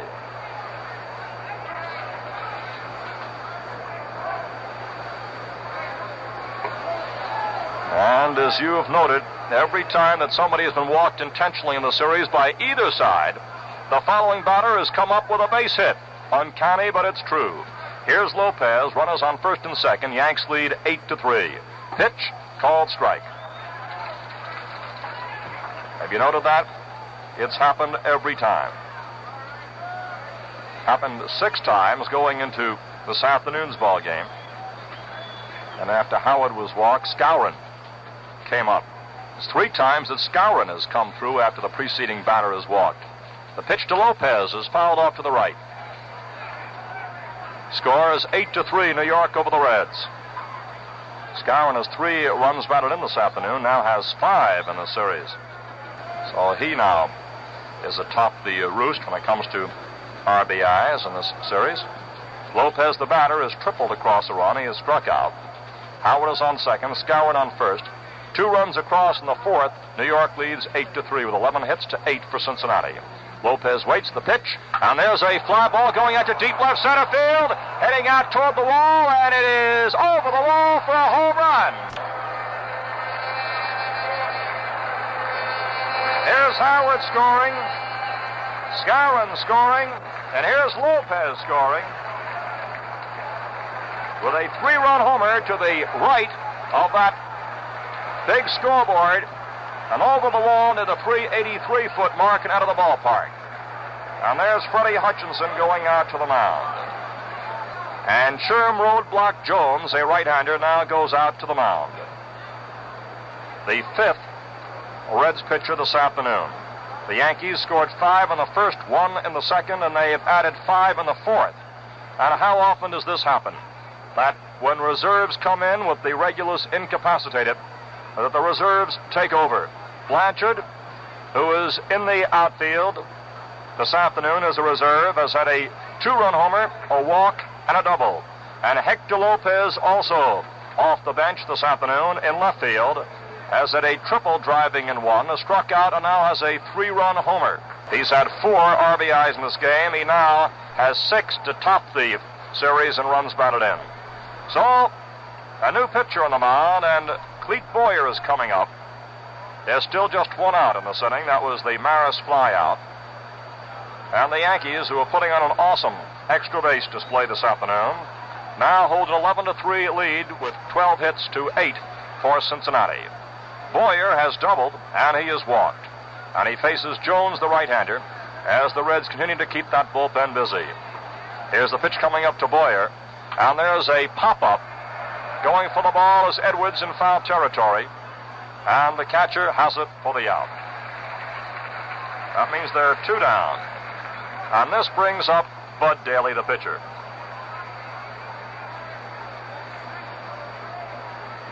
Bud Daly is coming up. He relieved Terry in the 3rd inning. Daly is a pretty fair hitter, I might add. He swings left. Comes up to face Jones. We're in the 4th. Score 11-3. Here's the windup, and the pitch coming up to Daly. And there's a ground ball to the right of the mound. Moving forward is Blasingame. He fields it, makes a throw to first for the out. And Daly is out to retire the side. So in this 4th inning, here are the totals. The Yankees come up with 5 runs. There were 4 hits, no errors, and nobody left. And the score, the end of 3.5 innings of play. New York 11 and Cincinnati 3. Well, we've seen some great fielding plays in the series. We've seen them by the Yankees, seen them by the Reds. This afternoon we saw a great one by Gene Freese. We've seen them by Clete Boyer, and on and on. Speaking of Clete, he's made some really sensational plays in Yankee Stadium. Sensational. You know, that's a word I've used frequently lately as the only way to describe that new Gillette power spray deodorant for men, Right Guard. What a boon this power spray feature is. Just touch the nozzle, and in 2 seconds, you have 24-hour protection. Right Guard sprays with the power a man needs. Its fine aerosol mist gets right through to where odor begins, stops it fast. There's no stickiness like old-fashioned creams. No dripping like hit-and-miss squeeze bottle sprays. No gummy roll-on feeling. Right Guard dries on contact, leaves you feeling fresh, cool, and clean. Try Right Guard today, the power spray deodorant for men. Now you can save money on Right Guard by buying the new king size for only $1. It also comes in the regular size container for 89 cents. Gurnett is now coming up to bat for Jones. Dick Gurnett, a right-hander, coming up as a pinch hitter here in the bottom half of the fourth inning to bat for Jones. Right-handed batter, didn't have any home runs this past season or 3 base hits, but ended up over the 300 mark with a consistent batting average for Cincinnati. So Dick Gurnett, who is 32 years old, comes from Reading, Pennsylvania, 6'3", 210 pounds, has a degree from Temple University in Philadelphia.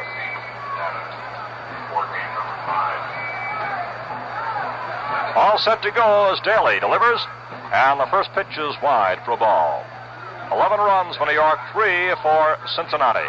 11-3, we're in the bottom half of the fourth inning, and the fans have seen a lot of action this afternoon. Here's the pitch. That's a called strike and a good curveball. The attendance, you may have suspected, just the same. 32,589. And there's not an empty seat in the house.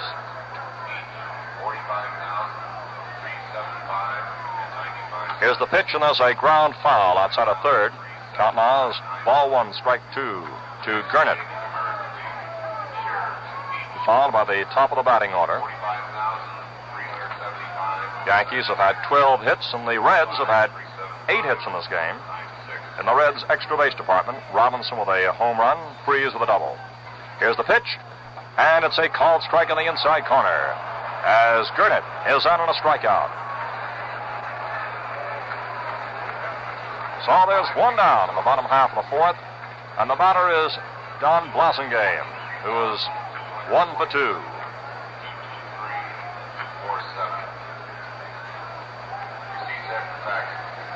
That's the first strikeout registered against the Reds in this game.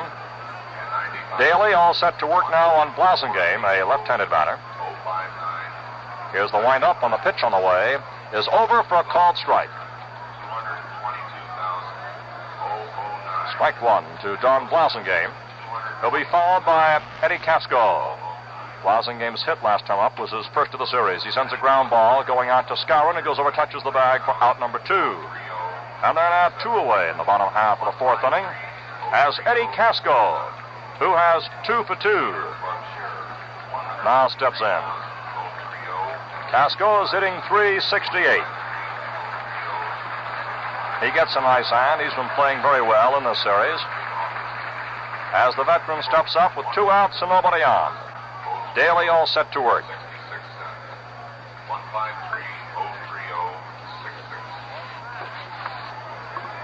Strike.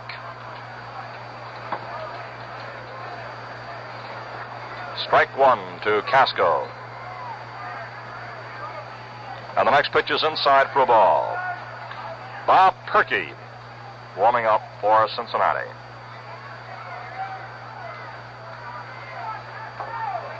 One and one pitch coming up to Casco. It's low and a curveball. Count now is 2 balls and a strike. Casco steps out for a moment. Now he's back in. 2 outs, nobody on. Now a set. Daly starts the windup. On the pitch on the way. Swung on. It's a ground ball going out to Boyer. He's up with it. The throw for the out. So Casco on a ground out. And the side is retired in the bottom of the fourth with 3 up and 3 down. The score at the end of 4 innings of play. Yankees 11, Cincinnati 3. Mays is racing back, still going back, and he makes a beautiful catch over his head. For my money, one of the greatest catches ever in series play. Let's hear again the actual broadcast of how Willie Mays saved the first game for the Giants. Vic Wirtz, the Indian first baseman up there now, has a perfect day thus far. The pitch is swung on, and there's a drive going deep out into right center. Mays is racing back, still going back, and he makes a beautiful catch over his head. A beautiful, beautiful catch by Willie Mays. An astonishing grab. Thrills like this all but come to life in the new Gillette World Series Encyclopedia. Yours free with the purchase of the Gillette Adjustable Razor Set for only $1.95. This 256-page Gillette book is crammed with lively reading, humorous cartoons, and practically every series fact and record. Get yours free with the Gillette Adjustable Razor and a dispenser of those amazingly easy-shaving Super Blue Blades. All for the price of the razor set alone. Just $1.95.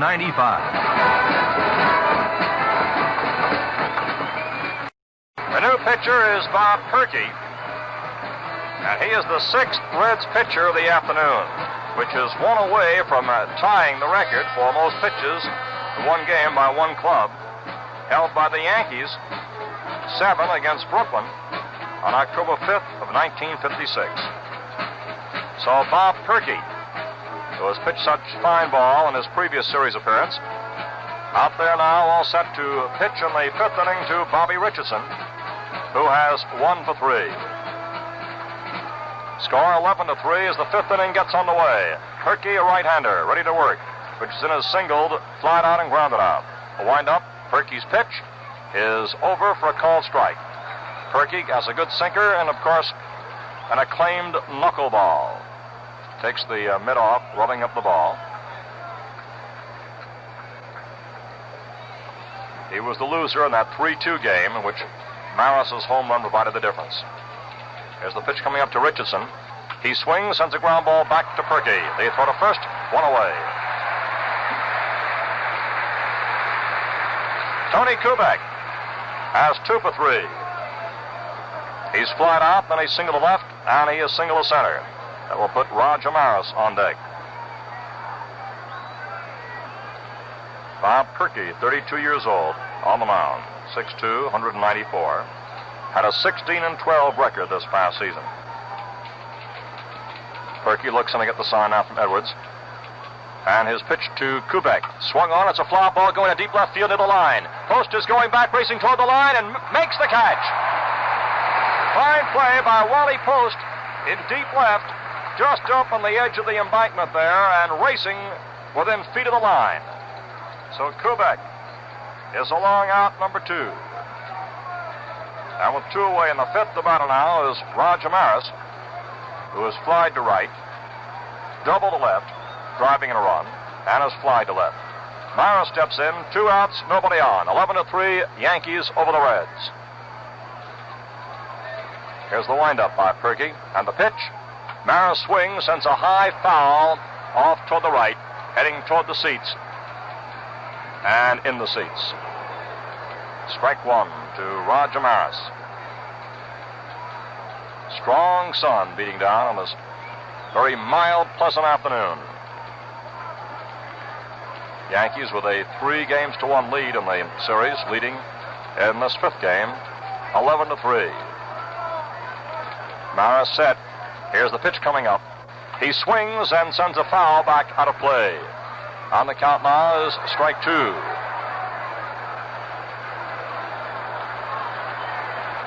2 strikes to Roger Maris, 2 outs, nobody on.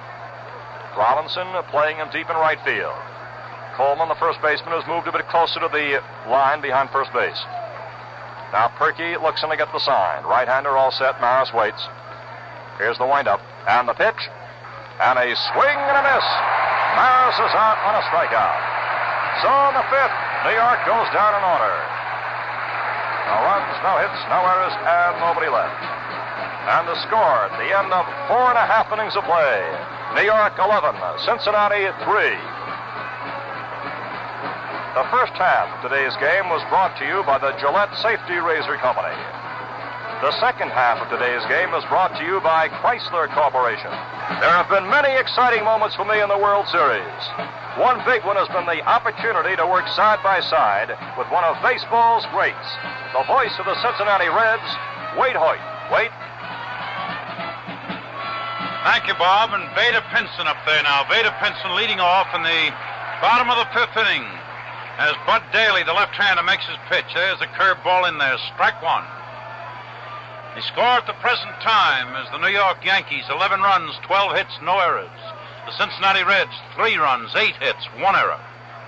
Pinson up there now with the count of no balls and 1 strike. Bud Daly comes up, the left-hander pitches. Pinson took up a strike 2 as he moved away from the plate, and he looked at umpire Ed Runge in somewhat surprise.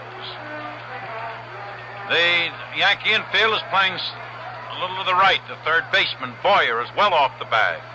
Kubek, the shortstop, has moved over towards second. Richardson at second base playing a normal second. The next throw, Pinson looped a ball in a right center. It's a base hit for Vader. Vader's going to try for 2 bases, and he is called out at second base as the throw came in there. Maris to Kubek. Maris made a perfect throw in the second. Vader was out trying to take 2 bases on a single to right center. That's Pinson's second hit of the series, by the way. So there's 1 out for the Reds in the 5th inning. The score is the New York Yankees 11, the Cincinnati Reds 3. Robinson is up. He hit the 3-run home run. Back there in the 3rd inning, he took a cut at Daly's curve and he missed. Strike 1. Yes, 11-3, the Yankees are out in front.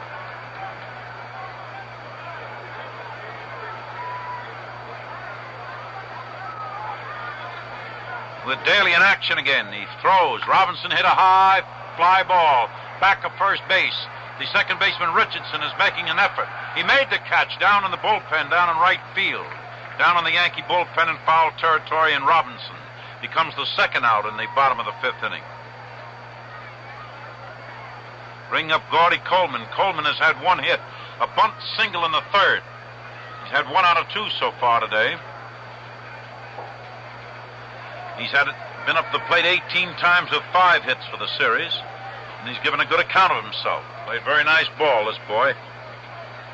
Gordy Coleman batting left-handed as Bud Daly looks him over.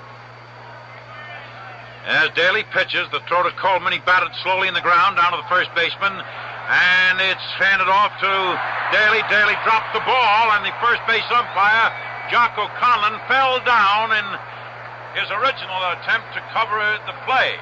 Conlon went to his knees, but Daly dropped the ball anyway. We'll wait the official scorer's decision. And it's charged as an error to Daly as Skowron fielded the ball, handed off to Daly, and it went as an error for the Yankee pitcher. That is the first Yankee error of the ball game. The score is 11-3. The Yankees are leading. With 2 out on the bottom of the 5th, the Yankees 11 runs, 12 hits. The Cincinnati Reds 3 runs, 9 hits. This is Wally Post up now. He's had 1 hit in 2 turns. Coleman on first as Daly pitches. Post hit a line foul into the box seats, which may have hit somebody in the box seats down there, but may not have, though. I think it bounced off a railing and into the lap of a spectator. Hector Lopez, the left fielder, is playing him up on the terrace. Maris, the center fielder, playing in left center. And right field, Blanchard is giving post. It's wide open. Wally hit a ball hard hit, and it's going to be a home run. It hit the top of the screening in left field for Wally Post's first home run of the series and his 6th hit of the series. And 2 runs of scoring for Cincinnati as Coleman is coming around, followed by Wally Post just jogging into the plate. As he crosses the plate with a handshake from Coleman. The score is 11-5 now. This will bring up Gene Freese. The Yankees have 11 runs, 12 hits. The Reds have 5 runs and 10 hits. Gene Freese up there batting against Bud Daly. There is 2 men out. The bottom of the 5th. The pitch to Freese. Freese took a curveball in there. Strike 1. Louis Arroyo, the left-handed relief ace down there in the bullpen for the New York Yankees. The infield deep on Freese now. 2 away in the 5th. As the pitch again made to Freese. Freese took a high one. Brosnan is throwing in the Reds bullpen. 1 ball, 1 strike. So the left-handed Bud Daly ready, pitches. That's a curve around the plate. 2 balls and a strike. 2-1.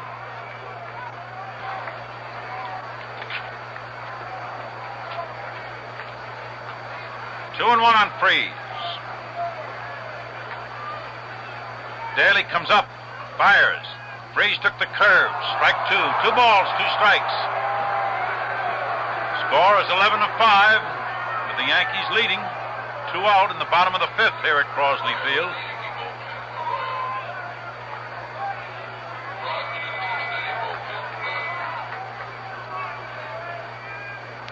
Two balls, 2 strikes, 2-2. They pitch now to, that's in there to Freeze, and that's strike 3. Howard dropped the ball. He picked it up, tagged Freeze. Freeze was actually called out on strikes. So in the 5th inning, the Cincinnati Reds scored 2 runs. They had 2 hits in the inning. There was 1 Yankee error, and there was no one left on base. The Reds have 5 runs, 10 hits, 5 men left on. And so at the end of the 5th inning, the score is the New York Yankees 11 and the Cincinnati Reds 5. We'll pause here 30 seconds for station identification. Are you mixing with the best? Saratoga Vichy with the yellow label, it outsells all the rest. The genuine Vichy with the yellow label tastes better tonight, feel better tomorrow. Saratoga with the yellow label. For true excitement, you can't beat the World Series. For the true excitement of a perfect mixer, you can't beat Saratoga Vichy. WGY, WGFM, Schenectady. Ball 1, low outside. The score is New York 11, the Cincinnati Reds 5, going into the top of the 6th. It was this fellow Blanchard at the plate who tied the score with a home run off Perkey with 2 out in the 8th inning of the 3rd game. Now the pitch to Blanchard. He took it outside again. That's 2 balls with no strikes, 2-0. In this game, Blanchard so far has had a perfect day. He's had a home run in the 1st inning with a man on. He walked in the 2nd, and he doubled in the 4th. So Perkey is checking now with his catcher. They're playing Blanchard as a dead right field hitter. Perkey swings around. He pitches again. There's a foul ball. That's almost here in the booth, but not quite. 2 balls and 1 strike, 2-1. Of course, the right side of the Reds' infield plays very, very deep on Blanchard. And Robinson in right is back in the terrace. Pinson is not playing too much right center. He's playing more on a dead line from the home plate. Among the 12 hits the Yankees have had today, they've had 5 singles, 4 2-base hits, a triple, and 2 home runs. With Perkey working again, the knuckleball broke outside. That's 3 balls and a strike, 3-1. The Yankees scored 5 in the 1st, 1 in the 2nd, and 5 again in the 4th inning, for a total of 11 runs. The Reds have had 6 singles, 7 singles, 2 home runs so far in the ball game, and 1 2-base hit. Perkey firing again. There's a pitch outside. He missed outside for ball 4. All right, Blanchard on first base. Batter is Elston Howard. He doubled in the 1st inning. He lined out to Freeze in the 2nd inning, and he was walked intentionally in the 4th inning. Elston Howard batting right-handed, with Perkey set to pitch, and he does. And the ball is fouled against the backstop. Strike 1. Every Yankee batter except the starting pitcher Terry and the present pitcher Daly have had hits. So Perkey hesitates again. Here he comes. The pitch made. That's low outside. Ball 1, strike 1. 1 of each. The Yanks have had 11 runs, 12 hits. The Reds, 5 runs, 10 hits. Both teams have made errors. 1 error apiece. Perkey is the 6th Cincinnati pitcher, you know. 1 more throw. There's a ball grounded down to shortstop, and it went right through the legs of Casco in the left field. Perkey is covering at third. The throw is into third base, not in time, as Blanchard came all the way from first to third on the ball that got through the legs of Casco. Casco is charged with an error. He didn't stand there to make the stop. Casco had a shift to his right, and then he went over and got into his set position, but still the ball went through the wicket. The batter is Bill Skowron, who has been devastating in his more recent turns at the plate. He's had 2 hits today, and he's had 3 runs batted in this afternoon, batting right-handed. The pitch now to Skowron is a low one by Perkey. Ball 1. Casco generally in this series has played a very excellent ball game. Defensively fine, well at the bat. He's held his end up marvelously. Bill Skowron up there with the count of 1 ball, no strikes. The Yankees leading 11-5 with no one out in the top of the 6th inning. As Perkey ready to fire. That's too low. That's ball 2. 2 balls and no strikes. 2-0. 2-0 with Howard standing stationary just a little to the rear of the, Skowron standing stationary just to the rear of the plate. Howard remaining on first is just moving off there, and Blanchard on third is sneaking up now. That's strike 2 as Skowron took a cut at that knuckleball and missed it. 2 balls, 1 strike, 2-1. 2 ball, 1 strike count. Edwards is holding a low target. Perkey pitching. Skowron missed, and that is strike 2. 2 balls, 2 strikes, 2-2. That may have been a slider. Now Perkey throws a slider, a knuckleball, a curve, and a fastball. Now you'd think from my saying so that was quite a compliment or a repertoire of deliveries to throw, but he doesn't throw some of them so often. This fellow's a powerful fellow, this man at bat, Skowron. Very, very solid. With Perkey delivering again. There's strike 3. Skowron took a swing and he missed a low breaking ball. Skowron struck out.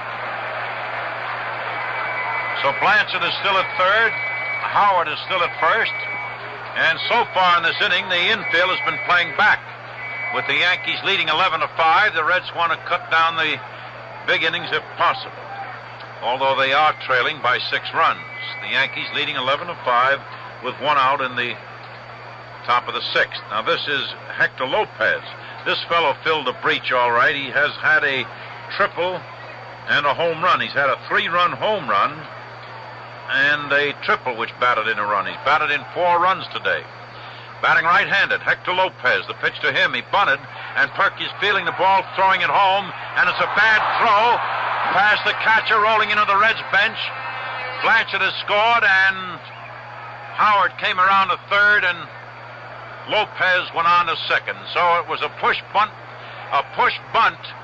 which had the effect of being a combination squeeze play and attempted base hit. We'll see what. Now it's scored as a sacrifice for Lopez. They didn't give him a hit on it. A fielder's choice and an error by Perkey. So Blanchard scored on the sacrifice, and Perkey's charged with the error for Lopez eventually reaching second as Perkey's throw went by Edwards into the bench. And Boyer, the succeeding batter, is going to be given a base on balls. An intentional, well, you hold that now, as he's being walked purposely. So the score is really 12-5 now. The Yankees leading 12-5. Let's see now what's going to take place here. Daly's going to bat. Daly's going up there to bat for himself. So Howard is on third, Lopez is on second, Boyer is on first. Bud Daly, the last time at bat in the 4th inning, Daly grounded out. Batting left-handed, the infield is still playing back, but that is the second base combination. Casca and Blasingame are back. Perkey took a peek at his man on third. He pitches. There's a ball hit out in center, and Pinson faded with it, made the catch. Here comes Howard, making tracks for the home plate. The throw is over toward third, cut off by Casco, and the Yankees are now leading 13-5. So that was a sacrifice fly by Bud Daly to Veda Pinson. Howard scored. Lopez remained at second, and Boyer is at first. The batter is Richardson. Richardson has tied one record today, a minor record of a type, as he singled in the first inning, making 9 hits in a 5-game series if the series ends in 5 games. He could break that if he has another base hit. Now Perkey's pitching to him. The right-handed batter popped a foul over near the Yankee bench, and Edwards followed it over, made the catch right near the box seats, and Richardson is out. And so in the 6th inning, the Yankees added 2 runs. There was not a hit in the inning. There were 2 Cincinnati errors, and there were 2 men left on base. And so the Yankees in 6 turns, 13 runs, 12 hits, 6 men left on, and 1 error. And so at the end of 5.5 innings, the score is the New York Yankees 13, the Cincinnati Reds 5. What's the word on the new Dodge Polara? Action. Live action for 62. This car isn't built for everyone. The Polara 500 is a limited production, full-size Dodge with a high-performance 361 cubic inch engine. You'll know it's special by its distinctive exterior trim and the interior's custom, adjustable bucket seats. Quality workmanship that has made Dodge your guarantee of dependability for years. Like all the 62 Dodges, it's a full-size, people-size car. The Polara 500, one of the new lean breed of Dodge for 62 from Chrysler Corporation. And they're simply beautiful. Looks like it's gonna be a Chrysler year. See the Dodge Polara 500 during October open house. Going into the bottom of the sixth inning, Johnny Edwards will be the batter. The young man has had one hit and two turns. Jim Brosnan is warming up, and Leo Cardenas is on deck. He will probably pinch hit for Perkey, as Freddie Hutchinson is going to throw all his resources in this ball game to try to salvage as much as he can out of it. So this is Johnny Edwards batting. Jim Brosnan is warming up in the bullpen, and if he makes his entry into the game, the pitch now to Edwards is a high curve, ball one. If he makes his entry into the game, that is Brosnan, it will tie a World Series record for most pitches used in one game by one club. The Yankees, of 1956 against Brooklyn, used 7 pitches. The ball is hit by Edwards down to the second baseman Richardson, who threw Edwards out at first. One away for the Reds in the bottom of the sixth inning. The Yankees have 13 runs, 12 hits, 1 error. The Cincinnati Reds, 5 runs, 10 hits, and 3 errors. And Leo Cardenas is batting for Perkey. Cardenas batting for Perkey. He's been up twice in this series with 1 hit, a long double that he hit off the scoreboard the other afternoon. Cardenas batting right-handed against Daly, and Cardenas takes a low curve inside. Another pitch to Leo is inside low. Ball 2, 2-0. As Daly in action again, pitches. There's a high fly ball in left center. Maris and Lopez have started for the ball. Lopez indicates he'll try it. He made the catch, and Cardenas is the second out for Cincinnati in the bottom of the sixth inning. No one on base. The Yankees leading 13-5. The Yankees have 13 runs, 12 hits, and 1 error. The Cincinnati Reds, 5 runs, 10 hits, and 3 errors. Don Blasingame coming up. He's had 1 hit in 3 turns so far.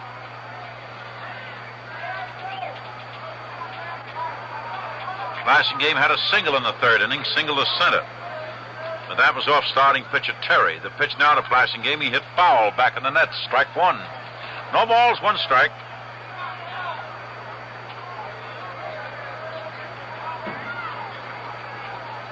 Bottom of the sixth, 2 out. Left fielder Lopez doesn't play Blasingame too deeply now. And even with the 8-run lead, the third baseman's playing in. Now the curveball is high. 1 ball, 1 strike. Boyer is still playing in front of third. The Yankees are leading by 8 runs. 13-5. 2 out in the sixth. Daly delivers again. Blasingame missed the curve, and that's 2 strikes. 1 ball, 2 strikes. But Daly delivers. That's strike 3 as he hooked the curve in there, and Blasingame looked at it for the 3rd strike. And so in the 6th inning, Cincinnati no on the base. They have 5 runs, 10 hits, and 5 men left on the show for 6 turns at bat. And so at the end of the 6th inning, the score is the New York Yankees 13, the Cincinnati Reds 5. We'll pause 30 seconds for station identification. Are you mixing with the best? Saratoga Vichy with the yellow label, it outsells all the rest.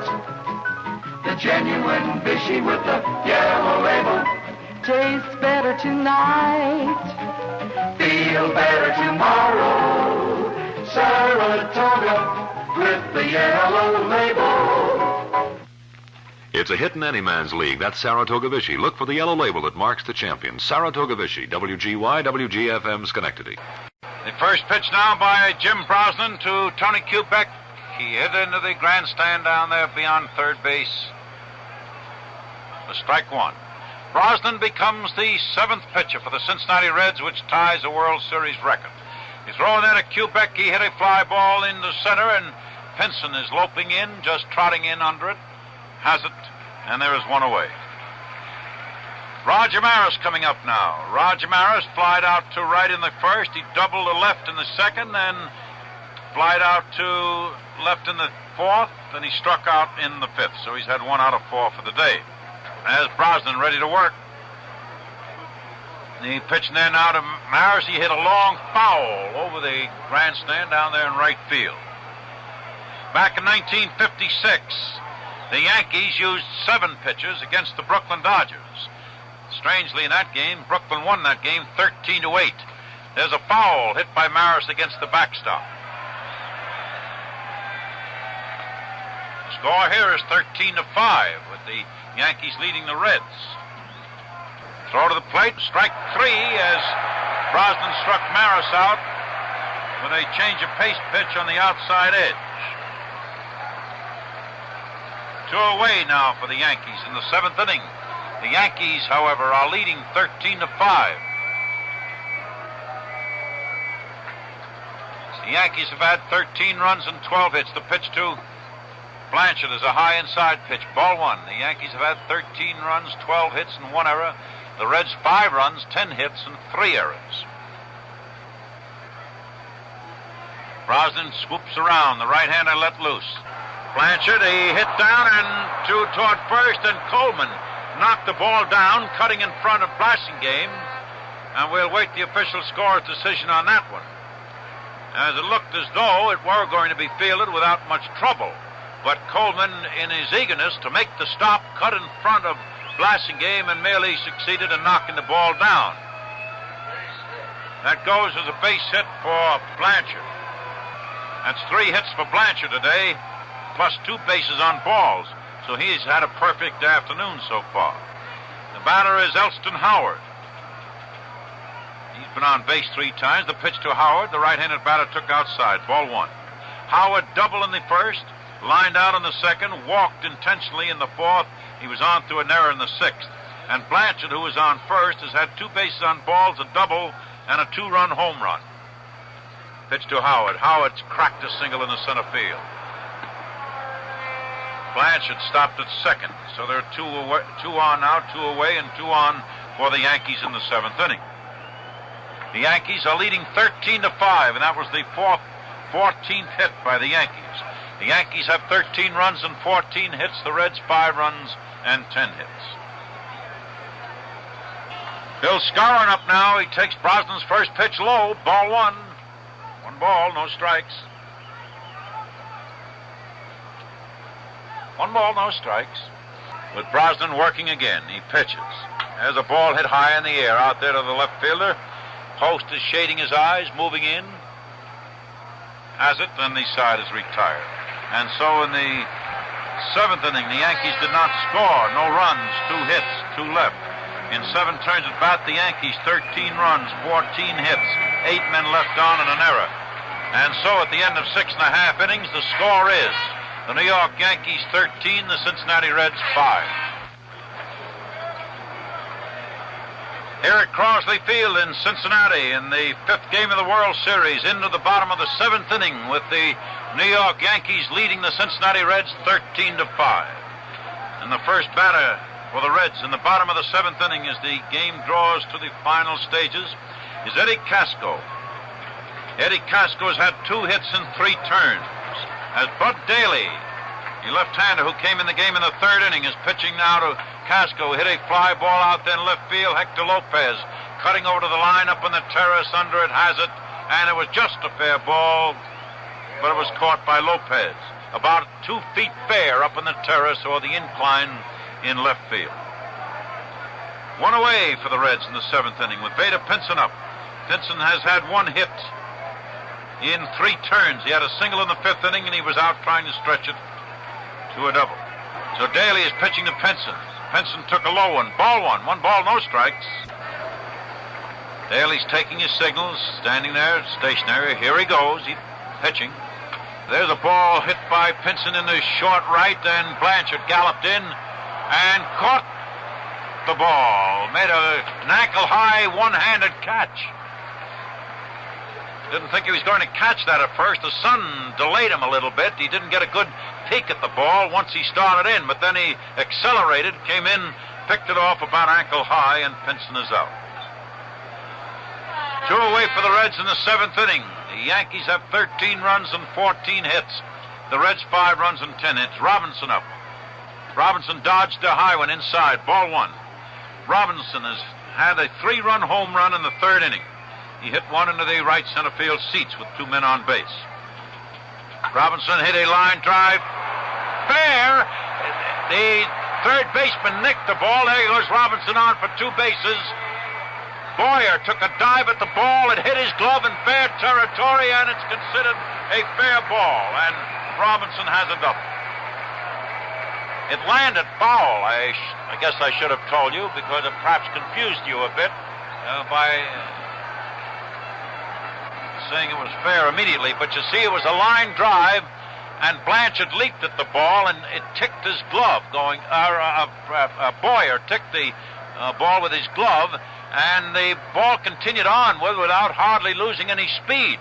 And it landed foul, but you see, Boyer was in fair territory when he hit the ball with his glove, and that's a fair ball.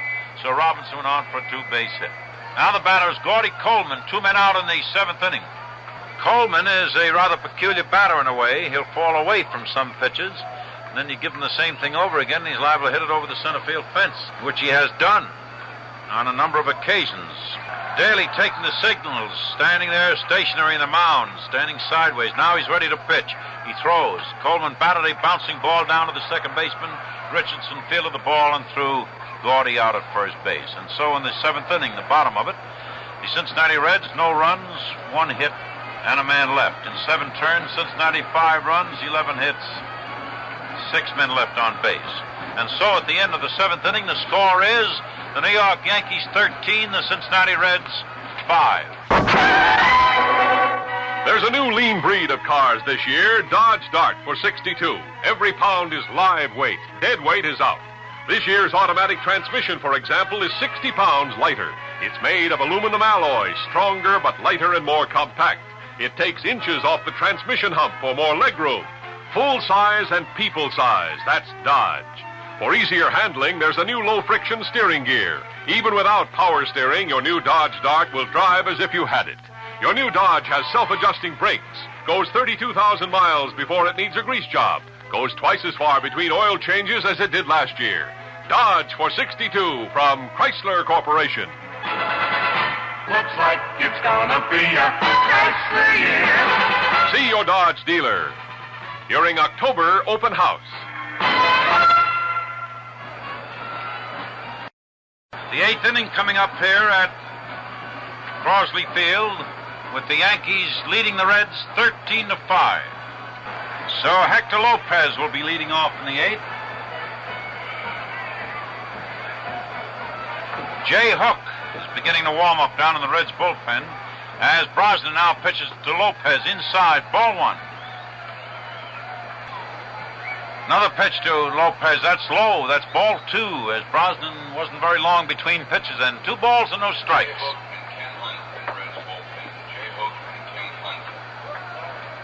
2 balls, no strikes, with Brosnan firing again. Ball hit the bat, bounced down on the ground to the shortstop. Casco grabbed it, threw it. Lopez is out at first. He half hit that ball. He tried to retract his bat, but his bat came out in front of the plate and hit the ball not very solidly down to Casco. 1 away for the Yankees in the top of the 8th inning. The Yankees with 13 runs and 14 hits and 1 error. The Reds with 5 runs, 11 hits, and 3 errors. Clete Boyer up now. Boyer has had a double with a run batted in. He walked twice and he fouled out once, batting right-handed. The pitch to Boyer. There's a ball hit for a single in the center field. That's his 2nd hit of the game. And the Yankees' 15th of this game. So the Yankees are mounting those hits. They have 13 runs and 15 hits.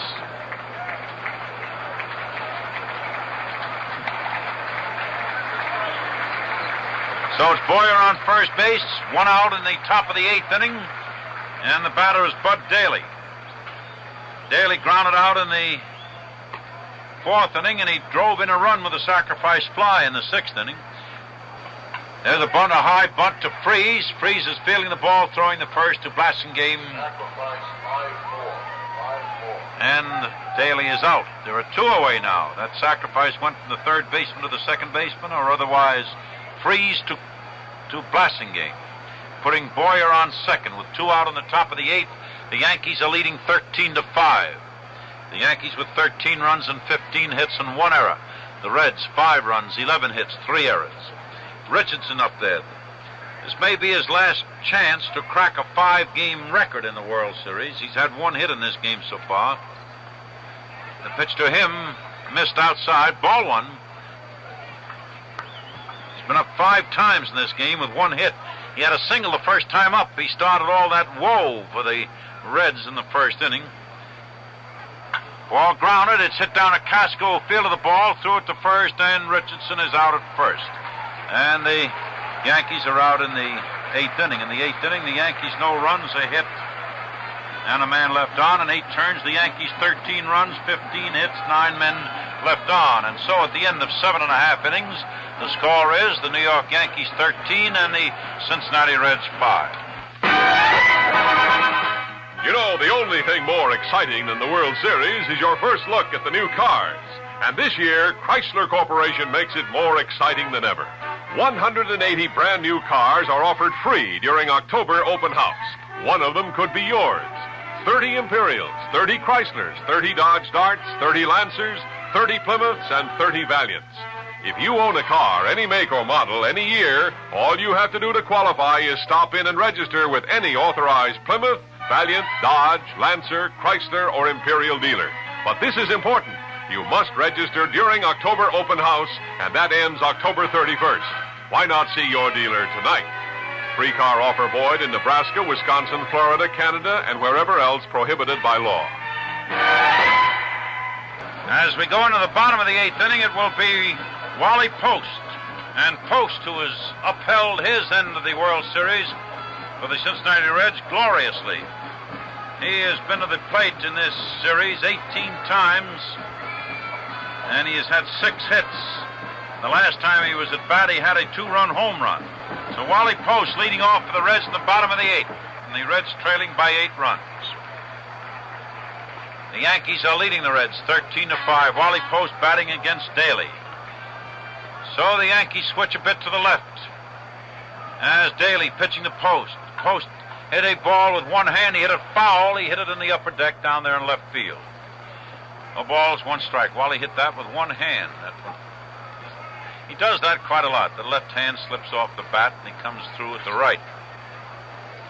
Bobby Richardson tied a record for a 5-game series with 9 hits. The record he tied is held for the win. So Daly in action again. Pitches, and that was inside. Post went to the ground, hit by a pitched ball. So while he was hit by the curve, it was not a pitch thrown at him. He just couldn't get out of the way of the ball.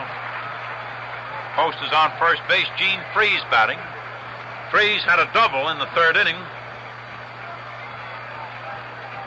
The Yankees are leading 13-5 with no one out in the bottom of the 8th.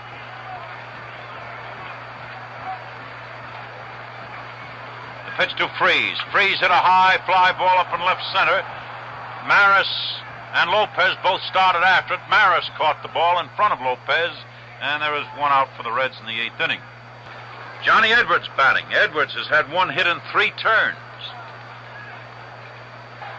So Bud Daly pauses. Now he pitches. The curve is hit in the ground. Hit down to Skowron, who played the ball to second. To Kubek, 1 out there just to force out of Post at second. Skowron to Kubek. 2 away for the Reds in the 8th inning. So Post was forced at second. Edwards on first. Jerry Lynch. Jerry Lynch will bat for Brosnan. Jerry, the Reds' glorious pinch hitter, I might say, during the series, during the season, he was tremendous. Daly's pitch to Lynch. Lynch took a swing at the curve and he missed. Strike 1. In the Cincinnati ninth position, there has not been one pitcher who batted today. There have been 4 pinch hitters: Bell, Gurnett, Cardenas, and now Lynch. 1 strike.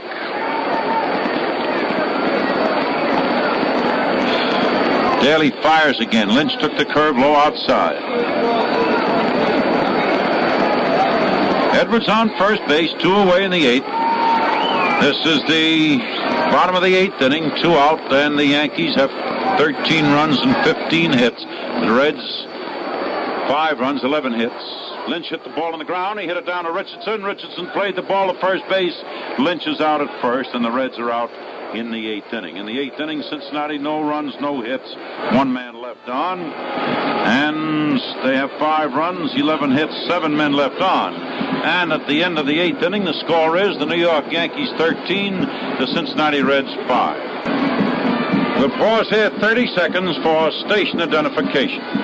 Windshields at times get hot enough to fry an egg, at other times cold enough to deep freeze rubber. Your wiper blades must be ready hot or cold to give you clear, safe vision of the road ahead. Constant ANCO research has fortified ANCO rubber for such service far beyond all competition. Stop for ANCO blades or refills at any of the more than 125,000 service stations displaying the familiar Anderson's bright yellow ANCO service cabinet. WNBC, AM and FM, New York. Ken Hunt, H-U-N-T, is pitching for the Cincinnati Reds, and this breaks a World Series record, as this is the 8th pitcher to be used by one club in one game. The record was formerly held, an unenviable record, I would judge, by the New York Yankees themselves back in 1956, when they used 7 pitchers against the Brooklyn Dodgers. The score now 13-5 as the ball pitched to Quebec. Quebec bounced the ball to Blasingame, who threw him out at first base. That was just a routine bouncer. In fact, a two bouncer, a high hopper to Blasingame. 1 up, 1 away in the top of the 9th inning. Ken Hunt pitching. Roger Maris up now.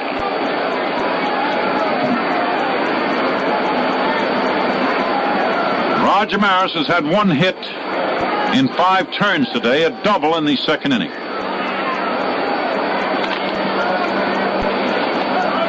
The pitch to Maris. Maris took a curve around the plate. Ball 1. 1 ball, no strikes, 1-0.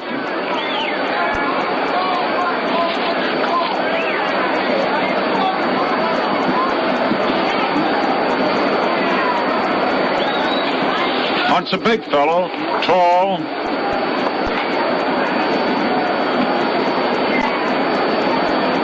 Hunt was born in Ogden, Utah. He fires. The curveball missed outside. 2 balls and no strikes. 2-0.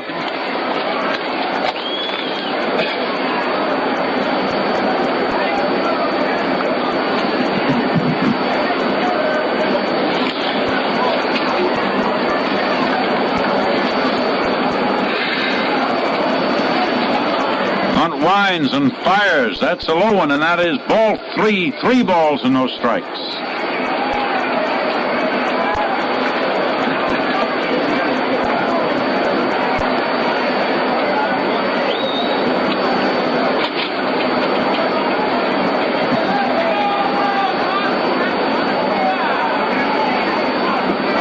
That's ball 4 as Maris stood there, took it, and took a base on balls.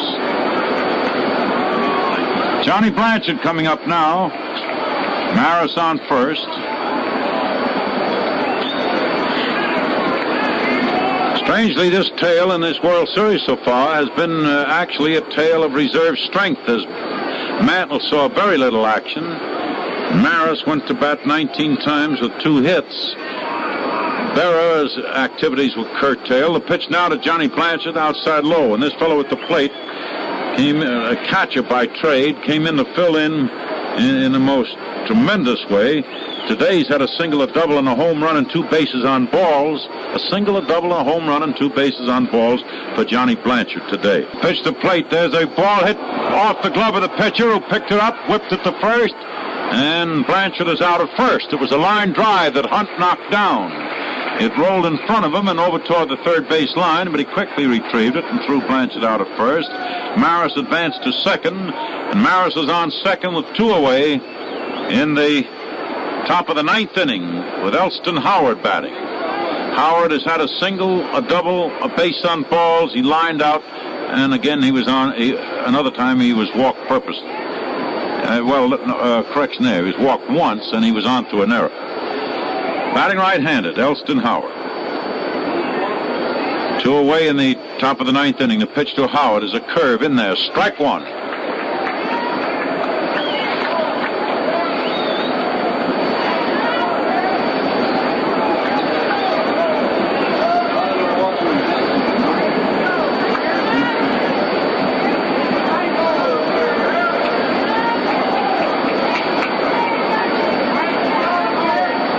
Missed, and that's strike 2. No balls, 2 strikes.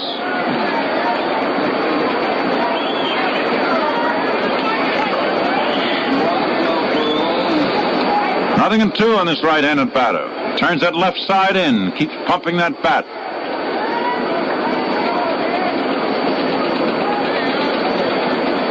Reds play him straight away, infield back and pretty widely spread. No balls, 2 strikes, so Hunt's in action again. Now he pitches. That's in there for strike 3 as Howard took the curveball over the plate for the 3rd strike. And so, in the 9th inning, the New York Yankees, no runs, no hits, the man left on. The Yankees, 13 runs, 15 hits, 10 men left on base. So at the end of 8.5 innings, the score is the New York Yankees 13 and the Cincinnati Reds 5. Don't miss your chance to win a brand new 62 Chrysler Corporation car. Stop in at your dealers now and sign up to win one during October open house. Plymouths, Valiants, Dodge Darts, Lancers, Chryslers, Imperials. 180 brand new cars are offered free, and one of them may be yours. If you own a car, any make or model, any year, all you have to do to qualify is come in, see the complete rules, and register with any authorized dealer who sells Plymouth, Valiant, Dodge, Lancer, Chrysler, or Imperial. That's all there is to it, and you may win one of 180 beautiful 1962 Chrysler Corporation cars. But be sure to register at your dealers by October 31st. You can't win unless you do. Free car offer void in Nebraska, Wisconsin, Florida, Canada, and wherever else prohibited by law. Looks like it's gonna be a Chrysler year.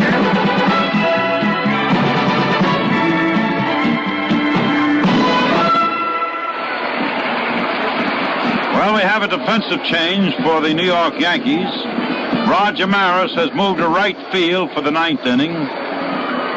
Roger Maris has moved to right field, and Jack Reed, R-E-E-D, Jack Reed, is playing center field in the 9th inning. And Elio Chacon is going to bat for Blasingame. Chacon batting for Blasingame.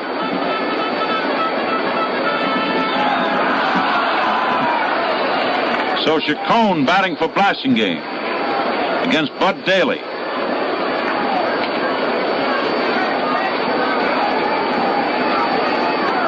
Pitch to Chacon inside, ball 1. Chacon is batting .273 for the series so far. The score is 13-5. The Yankees leading the bottom of the 9th. There's a foul hit back into the upper deck. Chacon has had a very nice series. The times and games that he has been in there, he's played very well for the Reds.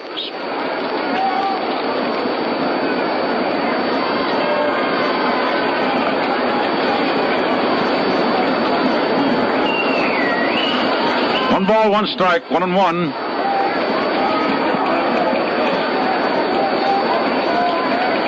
And Bud Daly fires again. The ball is batted slowly to the shortstop. Kubek fielded the ball, through to first. Chacon is up and out. And 1 away in the 9th inning for the Cincinnati Reds. The New York Yankees are leading 13-5. Eddie Casco has had 2 hits in 4 turns at bat today, and 7 and 21 for the series is up there. He's had 7 hits and 21 times at bat during the series.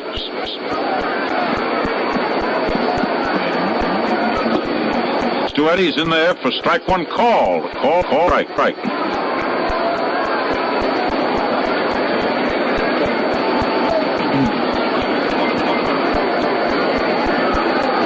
Daly fires again. There's a high fly ball hit up in right. Richardson is going back, and in comes Maris. Maris yelled him off, but he made the catch himself, and Casco is out. So the New York Yankees are 1 out away from becoming the 1961 World Champions.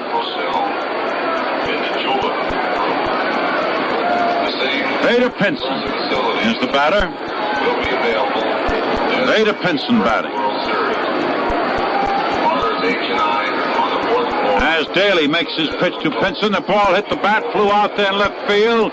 In comes Lopez, made the catch. The game is over. The Yankees are champions of the world for the season of 1961. In the last inning, the Reds went down 1-2-3. Bud Daly is being patted on the back down there by his teammates, who all rushed him when he came off the mound, giving him a big whack on the back. The score then was the New York Yankees 13 runs, 15 hits, 1 error. The Cincinnati Reds 5 runs, 11 hits, and 3 errors. And this is Wade Hoyt about to bid you good afternoon and thank you a great deal for your courtesy and attention during this series. And now the highlights by Bob. Thank you, Wade. Well, the New York Yankees are the world champions once again, winning the series 4-1. And the Yankees 15 hits this afternoon, included a barrage of 2 home runs, 1 triple, 4 doubles, and 8 singles. And Cincinnati coming up with 11 hits, which included 2 home runs. This incidentally accounted for all their runs, the 2 homers, and they also had 2 doubles. The totals in the ball game: 13 runs, 15 hits, 1 error for New York. For Cincinnati, 5 runs, 11 hits, and 3 errors. And the winning pitcher was Bud Daly. The losing pitcher was Joey J. The Yankees once again showed their great reserve strength this afternoon as 2 replacements today, Blanchard and Lopez, going in the outfield to replace Yogi Berra, and Mickey Mantle came up with superb performances. Blanchard had a 2-run homer and also 2 other hits, and Lopez had a triple and also a 3-run homer and had 5 RBIs. He led the series with 7 runs batted in. So the story this afternoon is the Reds tried vainly to stop the New York Yankees, and they used 8 pitches, a series record in the game in the bargain. And now, let's join Mel Allen and some of the victorious New York Yankees. Take over, Mel Allen. Switch cap. The world title for the 19th time in 26 World Series that they have participated in 58 played. And here is a fellow that had to tie a record. A rookie manager who won a pennant and a world championship in his freshman year in the majors, Ralph Houck, as nice a guy as ball players have ever said nice things about. Well, thank you very much, Mel, but I want to give all the credit to the players and the coaches and to the owners. I think everybody had a great year, and those boys that played that game are the ones that are responsible for any success we've had. Ralph, what did you believe might have been the turning point of this whole series? Well, I think when we went 1 game ahead of them, that was the big turning point, and then when we got the last man out today, they had a good ball club, and it was a hard-fought series. At what point were you concerned, beyond the fact that Mickey Mantle was injured and out? Well, of course, I was concerned today because of the injuries to Mantle and to Berra, but I guess I got a little more concerned when Robinson's ball went in the seats today. Well, Ralph Terry has had some tough luck. He's been a great pitcher for you. He won 16. He lost 3. and yet he has never won a World Series game. Well, I hope that he gets the opportunity to win a lot of them before he's through pitching, and I think he will. He's a great pitcher. Who would you single out for? I know you hate to single out anybody. You like them all. But, Mr. Webb. Hi, Mr. Webb. Who would you single out on your team for special accolade? I really, Mel, I just couldn't. I think they were all great, and every one of them played their part in winning this thing. It was the team effort. Without a doubt. One story, Mickey Mantle trying to get into the ball game yesterday, the day before, and I had heard that before, when he heard that Berra was to be out today, that even though the wound had opened, did he say anything to you? Well, I think he would have played, but I just didn't have that much nerve to put him in the lineup in the shape he was in. Well, congratulations to you, Ralph. Thank you very much, Mel. And Del Webb, co-owner of the New York Yankees. Congratulations, sir. Thank you. The skipper did a great job, didn't he? He certainly did. I want to say this about Ralph Houck. I have never seen a team that was as happy as they have been. They made a remark to you on one occasion after you'd won the pennant. In fact, it was Mantle who said it to you, if you'll recall, in the clubhouse. We were there covering it. He said, Ralph, I have never been on a ball club where I've seen everybody so happy there hadn't been the slightest squabble. That's a tribute to you. We did have a great year, and the players are all great, and the coaches and the owners and Mr. Hamey, everybody we had a real good year, Mel. It was a great year for me, no question about it. The Cincinnati pitching was extremely rough in those earlier games, wasn't it? They certainly were. I mean, we sure never had anything for granted the whole series. The question being that sometimes people wonder, hitting bad is pitching good? And the same thing was asked of Freddie Hutchinson. He said, well, we're not hitting, but then on the other hand, you might have thought your pitching was good. Well, you got to give the fellow credit that gets him out, I think. And who do you think was the toughest pitcher that might have faced the Yankees? Well, all three of their starting pitchers were real rough for us. O'Toole and Perkey and Jay all pitched very well against us, Mel, very well. And the old meal ticket, Whitey Ford, came through again for you. They never scored a run off of him, so he must have done a great job. Well, thanks a lot, Ralph Houck. Let's get here Johnny Blanchard. Here's a guy that Ralph Houck put into ball games and said he ought to be playing somewhere, either in the outfield or back of the plate. Mr. Webb, great job. Thank you, sir. I'm going to leave you here. Thank you, Mr. Webb. Thank you, sir. Thank you. Fine. Thank you. I just want to say one thing. I think our youth program paid off. The youth program paid off.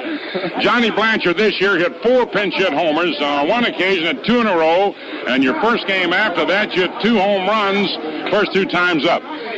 Then you were a guy that was lost in the headlines when you hit the pinch hit homer in the first game here that tied the score because Maris hit the homer that won it. Did that bother you much at all? No. As long as we won the ball game, I was happy as a guy in the world for Roger, really. I was happy I hit mine, but gosh knows, mine only tied. His won. His put us ahead. Well, you must have felt a little something about it because you came right back in the first inning today to belt one to show them that you could do it more than once. Oh, I was glad about that, believe me. That's the greatest day, the greatest thrill I've ever had right there. Oh, gee, Mel, I'm telling you, can't put into words how good you feel about it. Well, now you can go home and call up your wife long distance. So I'm going to go home and see her by plane. All right. Wonderful. Where is Freddie? Here, Elston Howard, a fellow who handled the Yankee pitchers, had one of the great years, batting close to .350 all year. Ellie, did you ever feel at any time this series a little bit concerned about its outcome? You know, the first few games were really rugged. No, Mel, I never felt any doubt. Freddie! Excuse me, I want to follow up. Freddie Hutchinson. Fred, please come here. A great guy. You go ahead and talk while Fred comes over. No, well, I never did have any doubt, Mel. I thought we had a better ball club, but you have to realize that Cincinnati won the National League pennant and we won the American League pennant, so a lot of people said that we should walk away with them, but I feel it was very good baseball, and thank God that we won the series.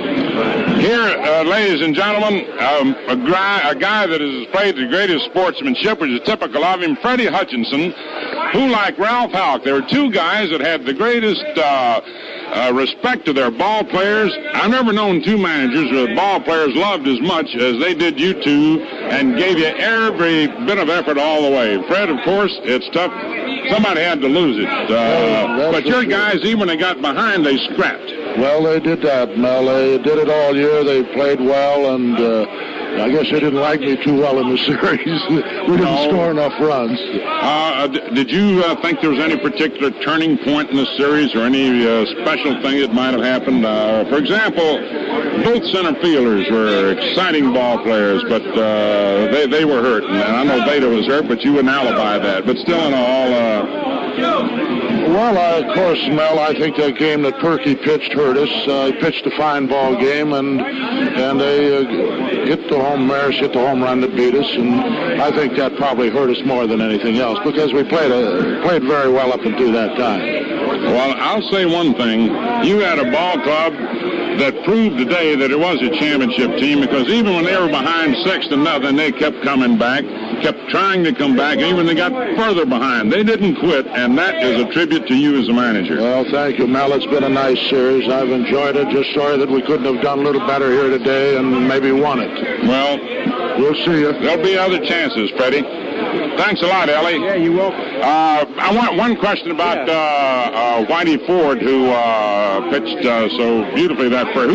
Which game do you think was the best pitchman by a Yankee pitcher? Well, I think the one that Whitey pitched about 4 mil was the best game. Yeah, the opening game. Yeah, he had all his pitches working, and everything was real well. And the second game he pitched the other day, he had just as good as stuff, but unfortunately he hurt his ankle, and he fouled off another pitch, hit him on the ankle. That's why he had to come out of the ball game. Ralph Terry today wasn't quite as sharp, or is it just a case of maybe not taking a chance? Wasn't quite as sharp, but I mean, that's a few mistakes we made today. And, with his fastball. Well, one ball in that inning. Frank Roberts went pitching real well, and fortunately he hit a home run today. Well, you know they're going to do that, and you will too. Hitter. That's right. He's a very good hitter. You have to realize that. Thanks a lot, Elston Howard. Thank you. And here's the man we're talking about, Whitey Ford, who this World Series pitched his third consecutive World Series shutout. Then yesterday went 5 more innings to break a record held by Babe Ruth, and he's the pitcher, of 29 2/3 consecutive scoreless innings. And Whitey went 32, and then in the 6th inning he had to go out. Yeah, still got a sore toe though, Mel. Just hope I can get out and play golf tomorrow though. Whitey, they tell me that you didn't feel particularly excited about the fact that you had put your name in the record book in place of the Babe when he was a pitcher. Well, is that true or not? Not at the time it happened. It was nothing, Mel. And I sort of got a bigger thrill out of it after the game in the dressing room here when we won the game. But at the time, we hadn't scored a run yet, and I didn't get as big a thrill out of it as I did later on. Who were the toughest men that you had to face on that Cincinnati club, do you think? Well, it's funny. Gene Freeze, he didn't get a hit off of me, but I thought him and Casco had as good a swings at me as anybody else on their team. Well, Whitey, congratulations to you. Thank you. Having also won more World Series games than anybody else in history. What, 9? Yes. And total starts, which totals what now, 16? Something like that. Yeah. Congratulations to you. And there's so many others here, and everybody's milling about that we don't have time to get them all on. We'd like to thank you, ladies and gentlemen, for having looked in on this World Series. I hope you fans have enjoyed hearing from these very happy New York Yankees.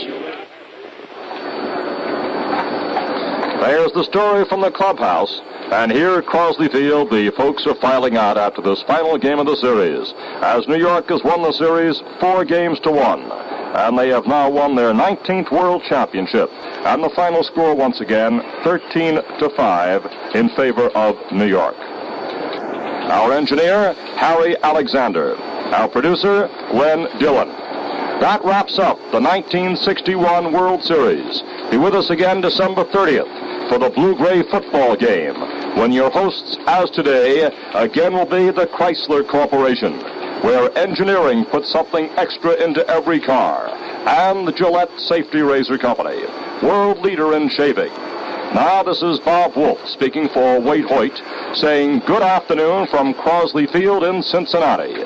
This has been an NBC Radio Network production.